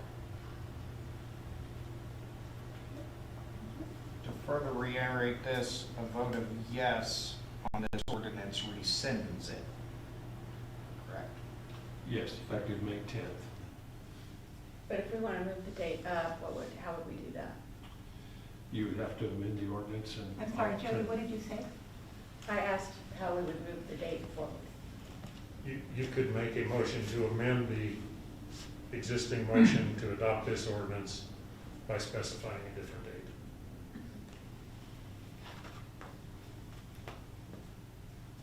I think a reasonable date is Monday of next week. Give businesses the week to communicate it, give schools that can communicate it, and to me, next Monday sounds like a more reasonable date. I would be in favor of that. I don't know that schools will follow what this one is. Don't they make their own decisions? They can. They can, Sure. everybody, Absolutely. businesses can still require masks, we can still wear them, I just don't think we should mandate it.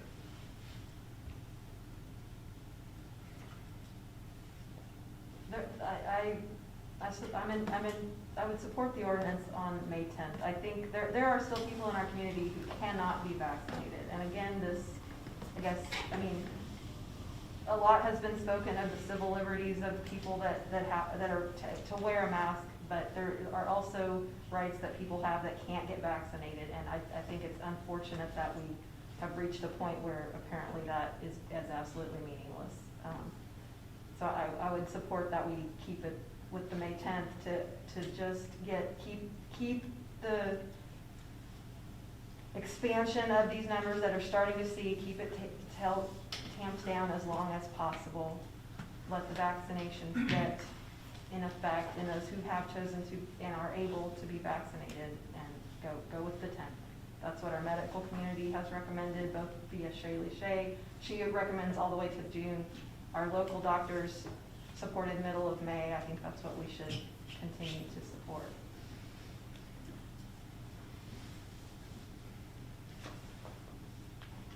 Any other discussion? What about people that wear masks and it affects them? I mean, they've sacrificed a lot for a while. What about the effects of a mask to some people who have to wear it every time they go somewhere? It's not on the same scale as a life or death potential, contracting a disease that potentially has life or death implications, or long-term disability type of situation.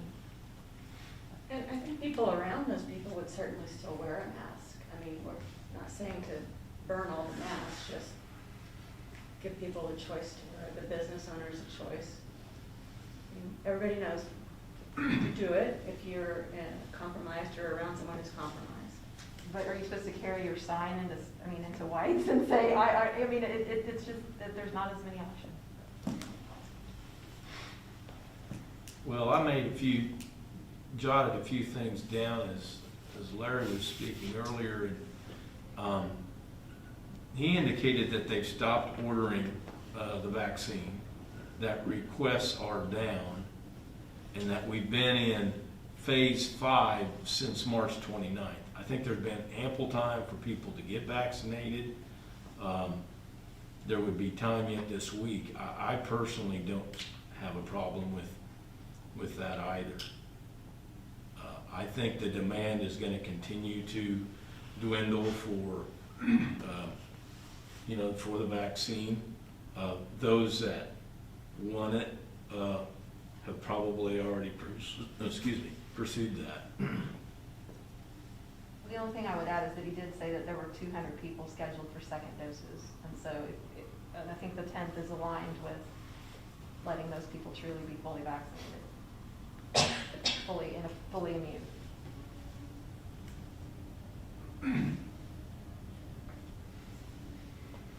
If a motion for an amendment is made, is that motion for the amendment voted on first? Yes.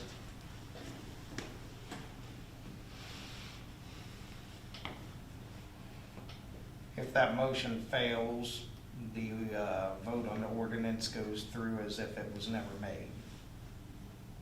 Yeah, you would vote on the ordinance as it is presented to you, right? Yeah. Okay.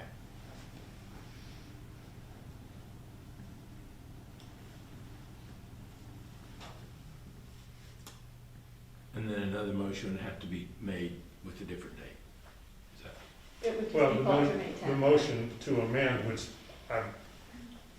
if a motion to amend and specify a different date is made, if that motion to amend passes, then you would vote on the existing motion as amended. If it did not pass, you would just vote on the existing motion, which is what you have written here. So somebody would have to make a motion and second to amend it for whatever date they're deciding, and let that either pass or fail. And if it passes, then it happens, and you go on vote the ordinance with that amendment. Correct. And if it does not pass, then you go on vote on the ordinance the way it's worded in the document right now. I'll make a motion to amend it to rescind the mask mandate on Monday, as Mark suggested. What is that, the 26. 26. April 26th? Second? Moved and seconded to amend the motion. Godfrey? Mark? So if I vote yes, that means I agree that it should be moved to the 26th. Is that correct? That's correct. You're voting on the amendment. Correct, Bill? Correct. Yes. Ed? Yes. Kirsten? No. Rick? No. Blaine? Yes. Rebecca? No. Neil? No. Jody? Yes. 4-4, Mayor. It's what? It's 4-4. Oh. Okay, so if I want to leave it as it is stated here, then I'm going to vote. You would vote no, because you're voting on the amendment, Got it. amending the date to April Got it. 26th. No.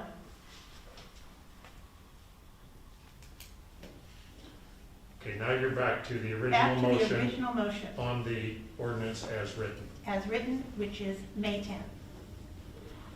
Any other discussion on this? Roxy? Rick, Yes.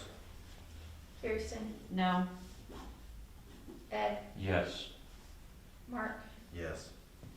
Jody, Yes. Emo, Yes. Rebecca, Yes. Blaine. Yes. Motion carries. Yes. Is that right? Correct. Yes. Okay. So ordinance number 5294 to rescind the mandatory mask ordinance, which will be up by May 10th. That is what passed. Got it? Okay. All right. Under others, do you want to do an EMS update? Yes, actually, I would, Chief, if you would come forward and just provide an update on where things stand regarding the EMS.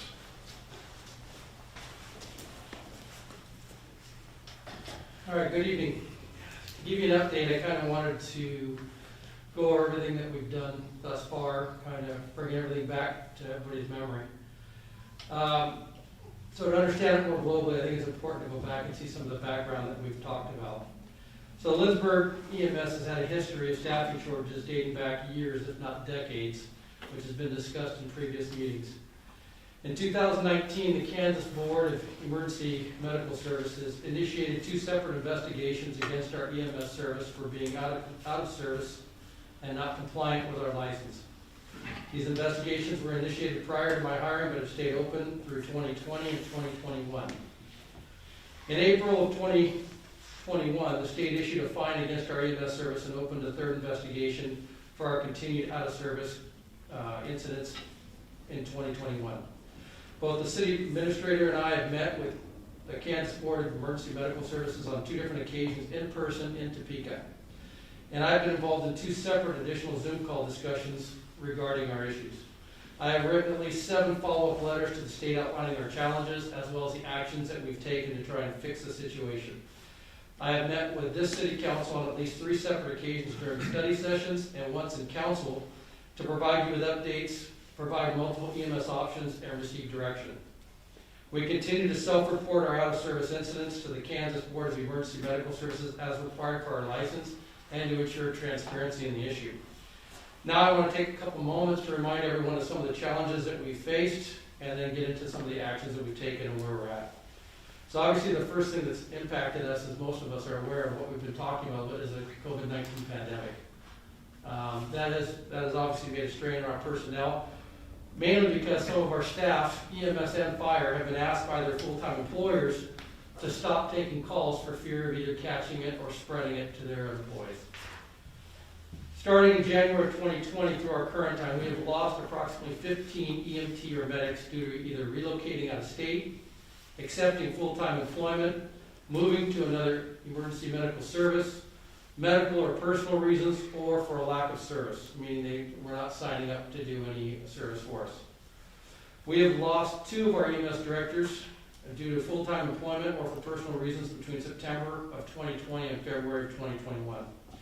In fact, we suffered such a significant blow to our service in September when we lost both one of our EMS directors and one of our other employees, as they were the powerhouse covering most of our service.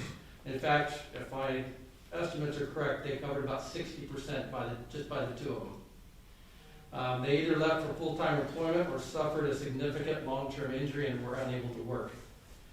We continue to experience significant out-of-service episodes. Many techs work full-time employment out of the area, which conflicts with our volunteer shifts, though we do allow them to work partial shifts if they ask. Some of our techs also go to school full-time, and their schedule doesn't allow them to work during certain periods of the day. And some choose to sign up for just a minimal number of shifts, possibly right now because of the fact that they're burned out. For the month of April of 2021, as of April 16th, which is last Friday, we've been out of service for approximately 170 hours thus far. Given the way this month is going, we are likely to experience probably the most out-of-service hours we have to date. Year to date, for 2021, we've been out of service approximately 497 hours. Finally, I was notified last week that we were going to temporarily lose another one of our techs for a medical procedure that they've been putting off while trying to help us meet our numbers. Some of the things that we've done to try and fix this over the last 14 months or so. We've added approximately 12 new EMT and medics since January of 2020. Unfortunately, some of those have been lost due to the reasons I said earlier.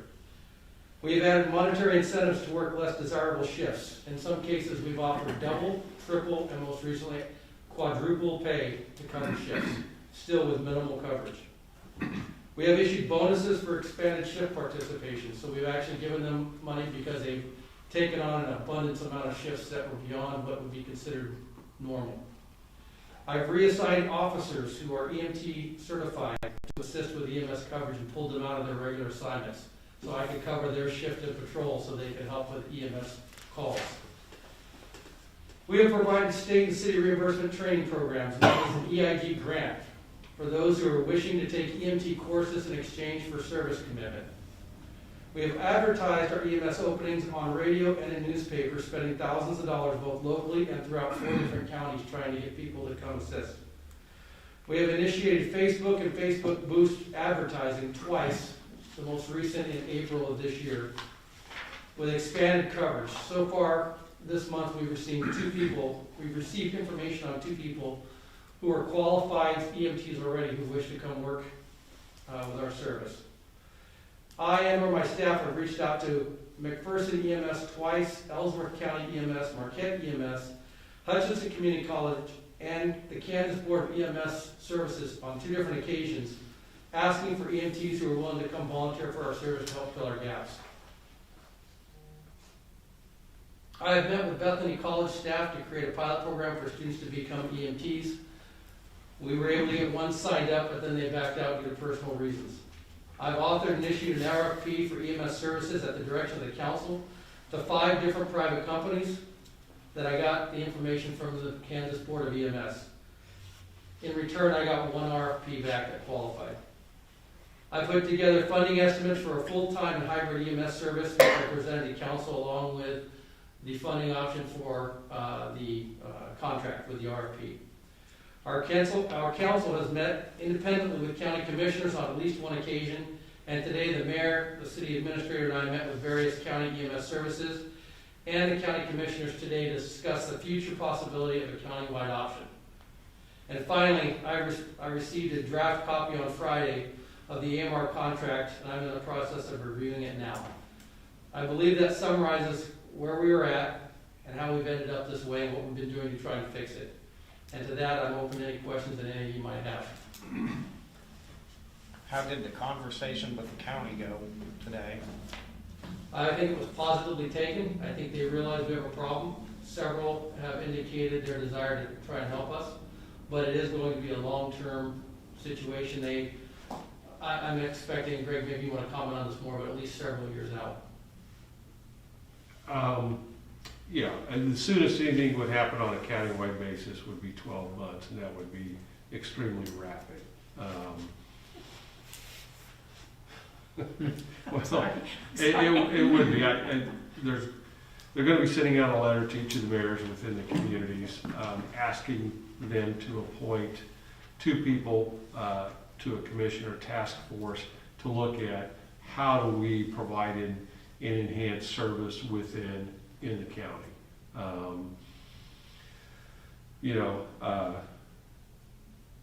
I agree with Chief. For our first, I mean, it's taken us a long time just to get a meeting with all the service in the county commission. I mean, it's taken 2 years to get to this point, just to have this meeting today. And it was, I think, overall positive. And well attended. Yes, well attended. Every service was represented within the county. And I think we're going to be able to move things in a positive direction. It's just going to take time. In the short run, I think to fill the gap, since we cannot continue to have the level of outages or lack of coverage that we have. It's just not acceptable from a community standpoint and a community service standpoint. So my belief and my feeling is that we need to get the only proposal that we received in place as an interim step for coverage for emergency medical services within the community of Lindsborg. As Chief said, just received it Friday. He's reviewing it. I know there's a couple of numbers that AMR is still putting together regarding leasing of buildings and equipment that needs to go in it. But yeah, we're trying to move this. We're trying to fast track it, but we're also trying to do our due diligence in the contract review also. So. Was there a date, a deadline for those RFPs to submit a price on that? Yes, January 21st. It was issued on December 22nd, and it closed on January 21st. And I So- sent it personally to all 5 who I had been communicating and got those ballpark figures from you for you previously in November. So they were supposed to have pricing to us by January 21st? They were supposed to have the RFP filled out and submitted a proposal back. One actually called me and said they were no longer interested, and the other 3 never communicated back to me. Is there any sense as to why there wasn't more interest? I mean, these were companies that do this, These right? are companies that were provided to me who were qualified to do it per Kansas Board of Emergency Medical Services. My guess is that 3 of them are generally transport only, but they do have the ability to do emergency response. There were 2 that do emergency response, and I don't remember the second one off the top of my head. That might have been the one that called and said they were no longer interested. So how long do you think the contract process will work? I've already gone through my initial review there. I do have some questions on it that I need clarification from them. And looking at the people I want to have review it, I would say a couple of weeks should be probably at max, and then it'd be in the discussion of what we can and cannot change. Yeah, I was gonna ask, do you have somebody that's helping you review it, or is that all on your? No, I've looked at it. I've asked the financial director from an obvious financial impact to look at it. I've asked the city administrator as well to look at it. I will ask the city attorney to look at it from a legal aspect, and I'm asking one of my EMS folks who's the assistant director from an EMS standpoint to look at it as well. So if everything goes okay with that, do you have any idea when that would be started? The rough estimate date that we've been looking at is July or August of this year. And The reason is you need time to hire staff, and that's what they're asking from anywhere from 60 to 120 days to hire and put staff in place. Also, they want to reach out to the community if they're selected and have town halls, and they want to reach out to our EMS staff to see if any are interested in applying. They will accept both full-time and part-time staff to work for them. And it sounds like it's not because we're not paying people enough to do this. It's a people problem. We can't find people that are even interested at 4 times. I mean, I would guess that's decent, but it's more of a people problem, not a financial issue. That would seem correct. Well, there's a big difference between somebody being on call for a job and getting paid commission and having a dedicated 8 to 5 with benefits. That's a lot more attractive. Sure. Do we have, I know we had talked about a little bit of a comparison between a hybrid, and obviously it's impossible to compare these two, AMR versus hybrid until we actually have a number and terms from AMR. At what point does council get a version of their contract to overlook? And I know we had a little bit of just general numbers thrown out as far as a hybrid, but I haven't really seen a hard numbers based on what paramedics make around, Mac and Salina area. Or not paramedics, sorry, what is the one in between EMTs and paramedics? AMT? AEMT. Okay. So, are we still even looking at a hybrid possibility, or is that out the window now completely, and we're just looking at the contract only? I guess that's a separate question from when does council What get to was review the the hybrid? contract? Well, at the last meeting, go ahead, sorry. The direction given by city council was to pursue a contract.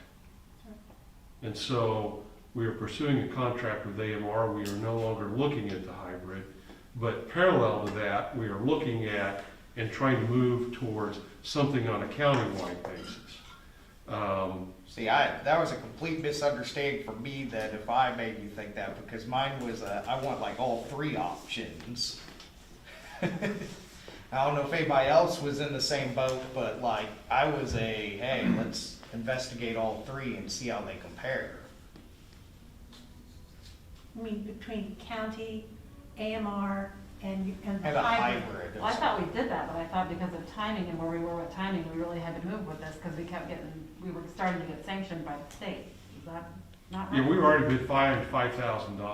Well, and I think it's an evolving question, right? I mean, now we have county option is there, so you kind of have to weigh, okay. Stopgap it. Yeah, we have to weigh what makes, what do we get ourselves into? What is getting into a contract that starts in August due to the county, I mean, kind of have to weigh all The of it. AMR has to be, it's only good for a year, or was it a year and some months, or whatever, we have to sign a new contract. It's a 12-month contract. That's the point, so. Okay, and, I mean, I don't know if you've all worked with the county, but, if we had something in a year. Yeah, would be a shock. Well, and that's why I question the hybrid thing, because that could be implemented probably just as quick as them. It's not gonna be any harder. I guess I don't know what the hybrid is. Where we'd hire like 2 full-time people. Not through a company, but. Well, on That's March different. 1st, I discussed that, and I actually gave an option on a hybrid for 4, because you would need, in my opinion, at least day shift and swing shift, as those are the 2 hardest shifts to cover, to be manned. And then the rest would try to be covered by volunteers, but as I stated in that one, I still cannot guarantee, Right. because we're counting on volunteers to ensure that we don't have any more out of service coverages. I thought we looked at all the costs and this was by far the most cost effective as well. But Well, I gave estimates From- based on, and the reason they're estimates is, we have to look at, we don't know what our call volume is gonna be, which is gonna determine how much we have to pay people, what overtime is gonna cost, as well as all the other benefits and issues that come with full-time employees. We have to look at what we're gonna be having to pay our volunteers who come in and cover, and how that's gonna rate, and then we still have to look at doing our general CIP and other funding, which I estimated to be about $120,000, which was consistent with 2019, which brought the total somewhere in the area of about $515,000, ranging up to about $600,000, because we have to look at what level we bring these 4 people in. Based on their training experience, I gave you ranges from the base level, if everybody was brought in at the very lowest level we could, versus the highest level, so you had a range of what that would run the city. And one other thing I did indicate is, under a hybrid or a full-time system, which I also gave the numbers to, we would be able to use some money that is brought in, which is about 52% off some of that, versus under the contract, we would not get any of that, but we would also have to spend any time on the billing and stuff. That would be all on them. Right, and I mean, we never had a hard no. I definitely want a hard number from AMR, maybe not a hard number, but something where they put some time into it. Well, they did provide hard numbers for the yearly rates. It started at $450,000, and then every year it'd go up roughly about 3%, or about $9,000 per year. And then they also mentioned that the possibility, if we ended up getting a new ambulance through them in the 4th and 5th year, it would add an additional $30,000. And then we discussed the fact that our equipment and building could be leased, which could bring us somewhere between $37,000 and $41,000 back off the price.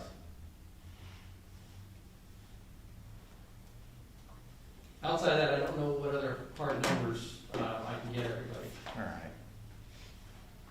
I understand it's a rough decision for anybody. I mean, it's a lot of money that we're having to look to invest, but I think we're talking about public safety, and I think all of you would agree that what's most important is that our community is being serviced 24/7. So I don't envy you on this decision, not one lucky. Now, just out of curiosity, whenever we're talking hybrids, it could be about a $600,000 increase. Just, we're not hard numbers here. AMR, it's gonna be $450,000, and we don't get any of the money from the calls, correct? They get all the call money. Correct.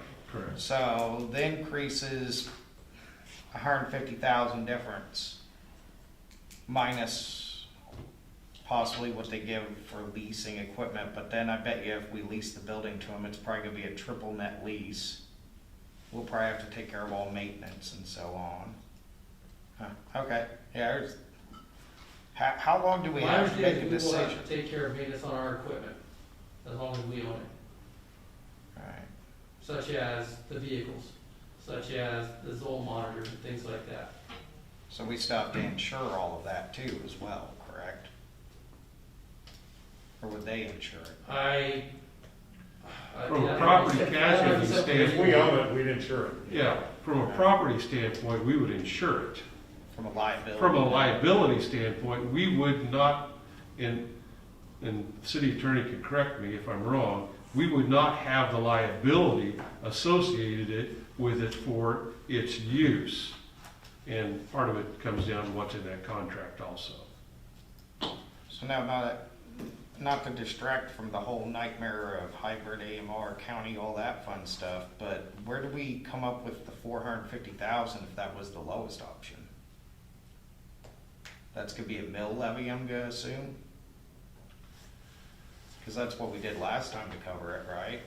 Well, for the plan for the balance of this year is we will be receiving some ARP money, and the estimate we're gonna get is $460,500. We're not paying 12 months of service for the balance of this year. The fund currently has a small reserve of approximately, roughly just under $100,000, but that has been declining over time because the revenues we get do not fully fund the service. And yeah, that's going to have to be a discussion as we budget for 22, is the paying for the service. We get $90,000 right now from McPherson County. It's just over $90,000. So, I mean, there's part of the funding. You know, as we move towards budget, I mean, with any service that we're going to have to come up with funding for it. So, the run fees itself are not paying for the service. We're collecting 52 cents on the dollar. And that's if the payments are timely. And historically, in the healthcare field, they're drawn out over time.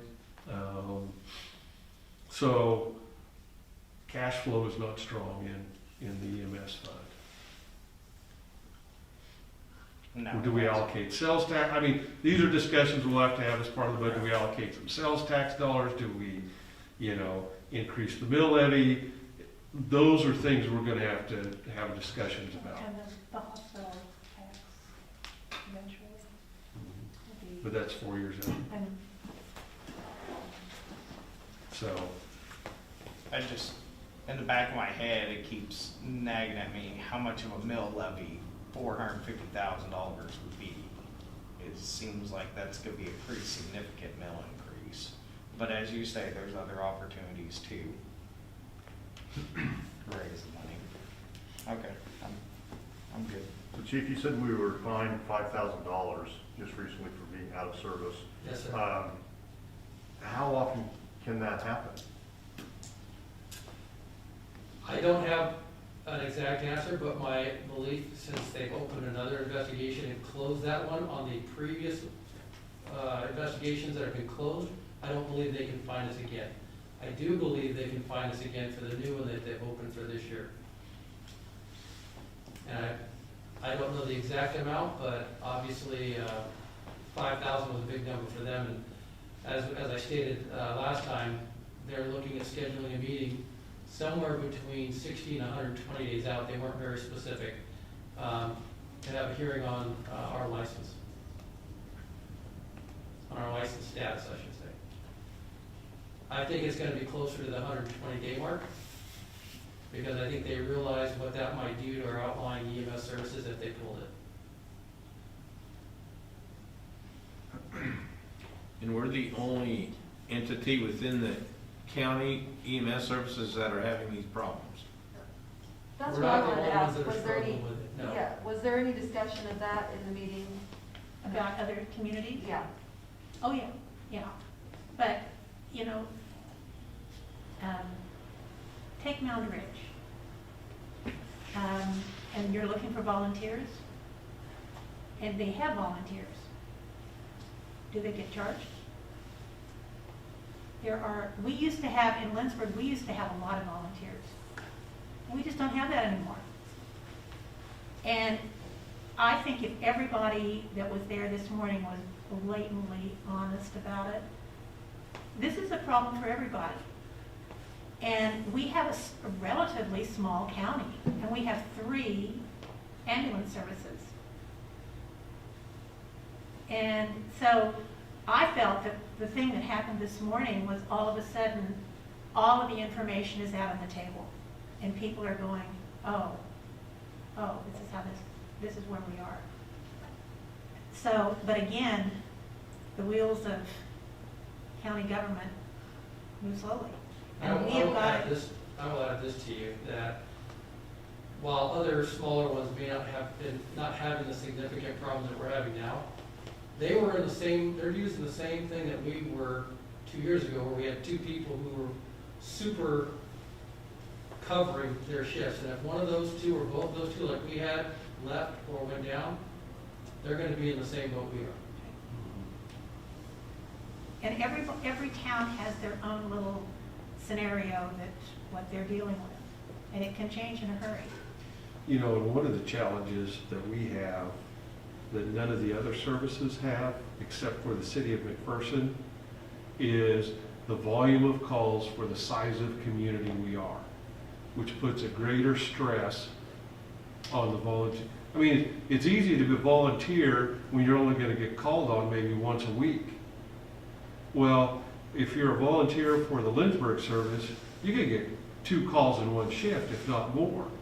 Rarely do you take any call time and not have to make a call as a volunteer on our service. It's just the volume is much greater, probably 3 to 4 times higher than Why is that? college, nursing home, hospital. All of those impact the volume of calls that we receive. Mound Ridge has a hospital and they've got two retirement villages, don't they? Mm-hmm. I would think they'd be high volume as well. Not as. Not as high volume. Also from a community service and volunteer standpoint, there's a higher level of commitment to that in that community. So it kind of comes back to what Mark Based upon, said, based it's upon culture. a people problem Yeah, with it is a culture people and problem. willingness to volunteer. I mean, we can talk about the money being a challenge, but our first problem is, I shouldn't say people aren't a problem, the lack of people is a problem. So, And some things will have to change, like transfers and Bethany Home and what thing, probably AMR won't do some of that stuff. Possibility, not without feeling sure. Yeah. So how many volunteers, would we, 20 is what you said we have right now? How many volunteers do we have right now? Mm-hmm. We have 12 on paper, we have 8 who are actively working. Okay.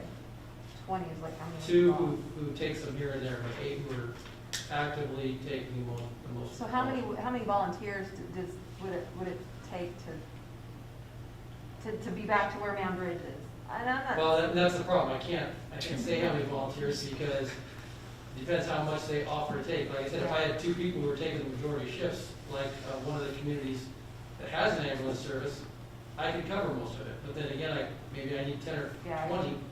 to cover all those other offshoot hours. It's hard to to say that number.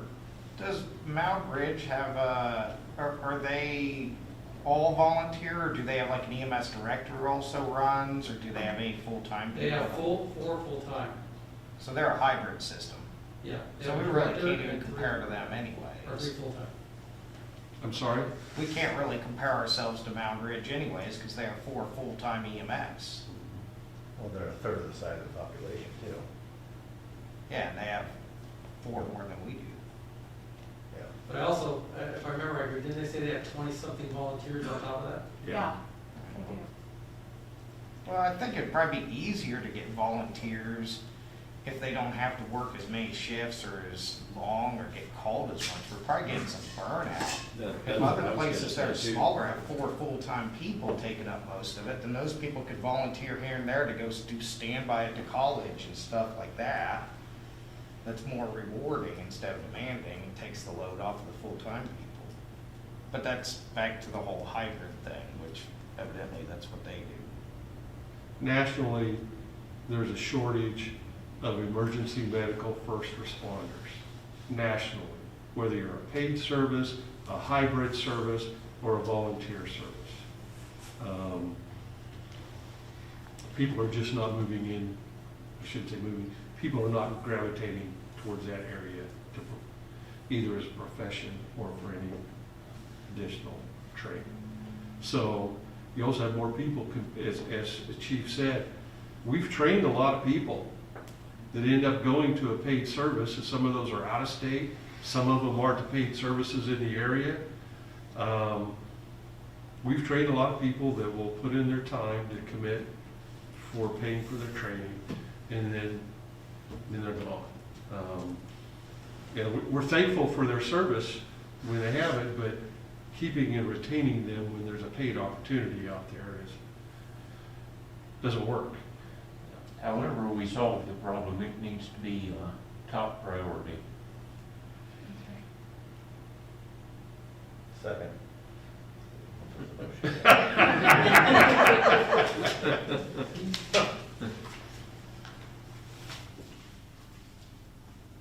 And knowing that this isn't forever.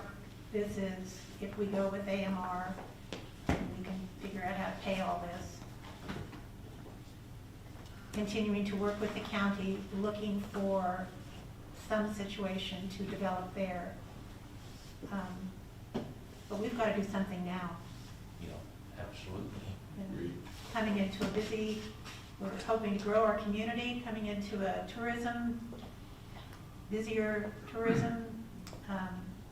We can't do this. We've got to have this now.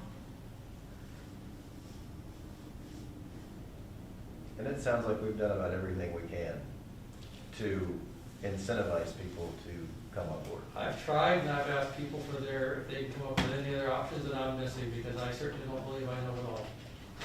You know, and as some of the other towns talked about what they do, you know, as far as educating and all this kind of the grants that are out there to help and all of that, we're doing all the same things they're doing. And for right now, they're okay. But if, you know, something happens, some catastrophic thing, and you lose 2 people off your service and you're down to 2, you got a problem. How does Mount Ridge afford to have 4 full-time people and we can't? That's a big question that I'm starting to think through in my head. Like, are they getting a heck of a lot more support from something else than we are? Are they getting like a higher income percentage? Are they collecting 90% instead of 52%? We didn't look at their affiliation with their hospital. They have a hospital. All right, We didn't look at that. okay. And they didn't offer it either. So that's something else that we... Maybe we should just ask them and see how, because I mean, I'd be curious if we're sitting here voting on spending $400,000, $600,000 to pay the 2. I'd like to know how they're making it work. They also have some industry in there. Yeah, I was gonna say they've got both Bradbury and Grasshopper. Maybe more tax base. Are those within the city limits and provide a tax base? Yes. Okay, that would be a huge advantage.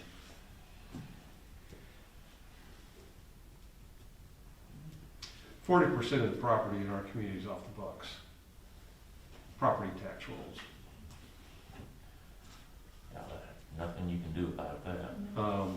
it is what it is, yeah.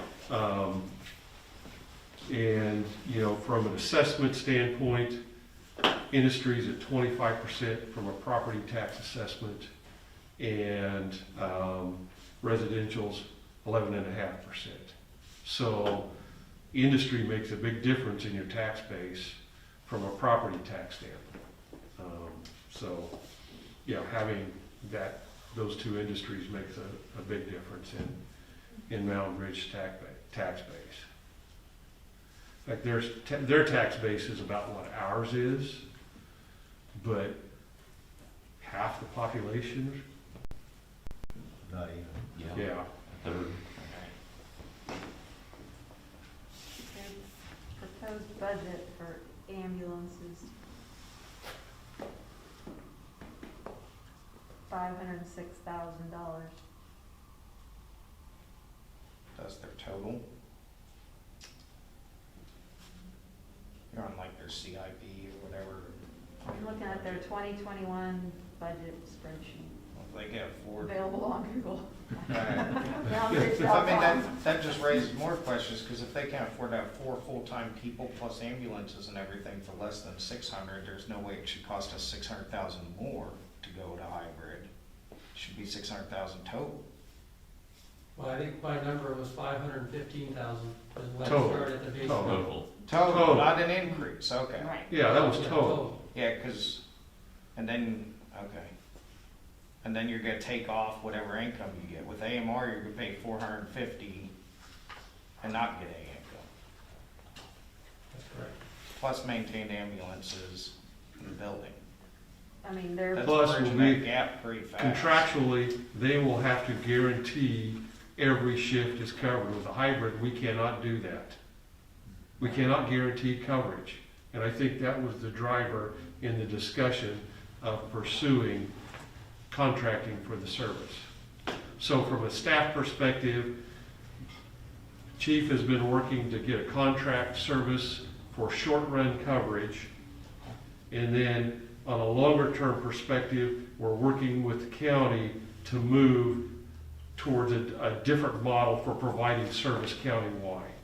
I'm not necessarily going to call it a countywide service, because that's probably premature at this standpoint, but at least a different model to guarantee better coverage countywide and a more cost-effective way of delivering that service. Maybe, or more accurately, maybe a more equitable way of providing that service. Just, if I could add some clarity to Councilmember Vermont, who had a question Yeah. about the contract. Absolutely. When you asked me who I was gonna have look at it, that was so we could put together the best product we can, contract-wise, for your guys' decision. Ultimately, this is gonna be the council's decision, not mine, and not the city administrator, but yours. We just wanna make sure that we've looked at all aspects to bring you the best possible product, if that's a desire you choose to go with.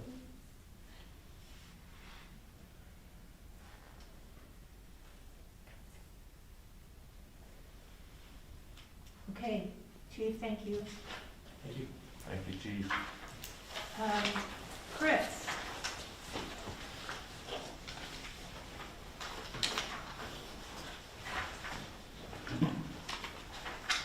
You have some good news? Yeah, please let there be some good news. no pressure. It's good news, it's simple, and it's not gonna cost anything. Sold. Last Thursday, Dakota Graham, who has been working with the water department, went and took his certification test for KDHE, and we received word today that he has passed his test. So he is now a Class 1 certified water operator. Last year, we had Cutler Croons, who has been working at the wastewater department, passed his test too as a Class 2 wastewater operator. So for the first time in about 7 years, we have 2 certified water operators working in the water department and 2 certified wastewater operators working at the wastewater plant, and a 5th, me if you want to include that, working wherever. So we're at a place we've not been for a long time, so that's some good news. That's great. So just want to acknowledge those individuals. Yeah. So, Say a big thank you to those two guys. will do. Okay, a week from today, capital improvement meeting here at 6:30. 6:30 here in the Sunstrom, Yes. in Sunstrom. All right, and then on May 3rd, we have a study session, and it'll be visiting the golf course. And we will go ahead and hold the council meeting there also. Okay, and we'll let you know about getting out there or whatever else. It's a work in progress. And I'm sorry, what time did you say the meeting was next, on the 26th? 6:30. 6:30. Yes. At this building. Yes.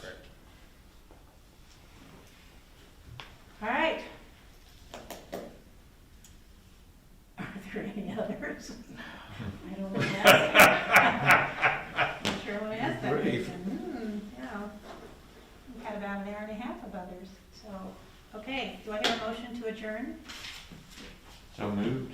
Second. Moved and seconded, all those in favor say aye. Aye. Thank you, everyone. Oh, okay, I see.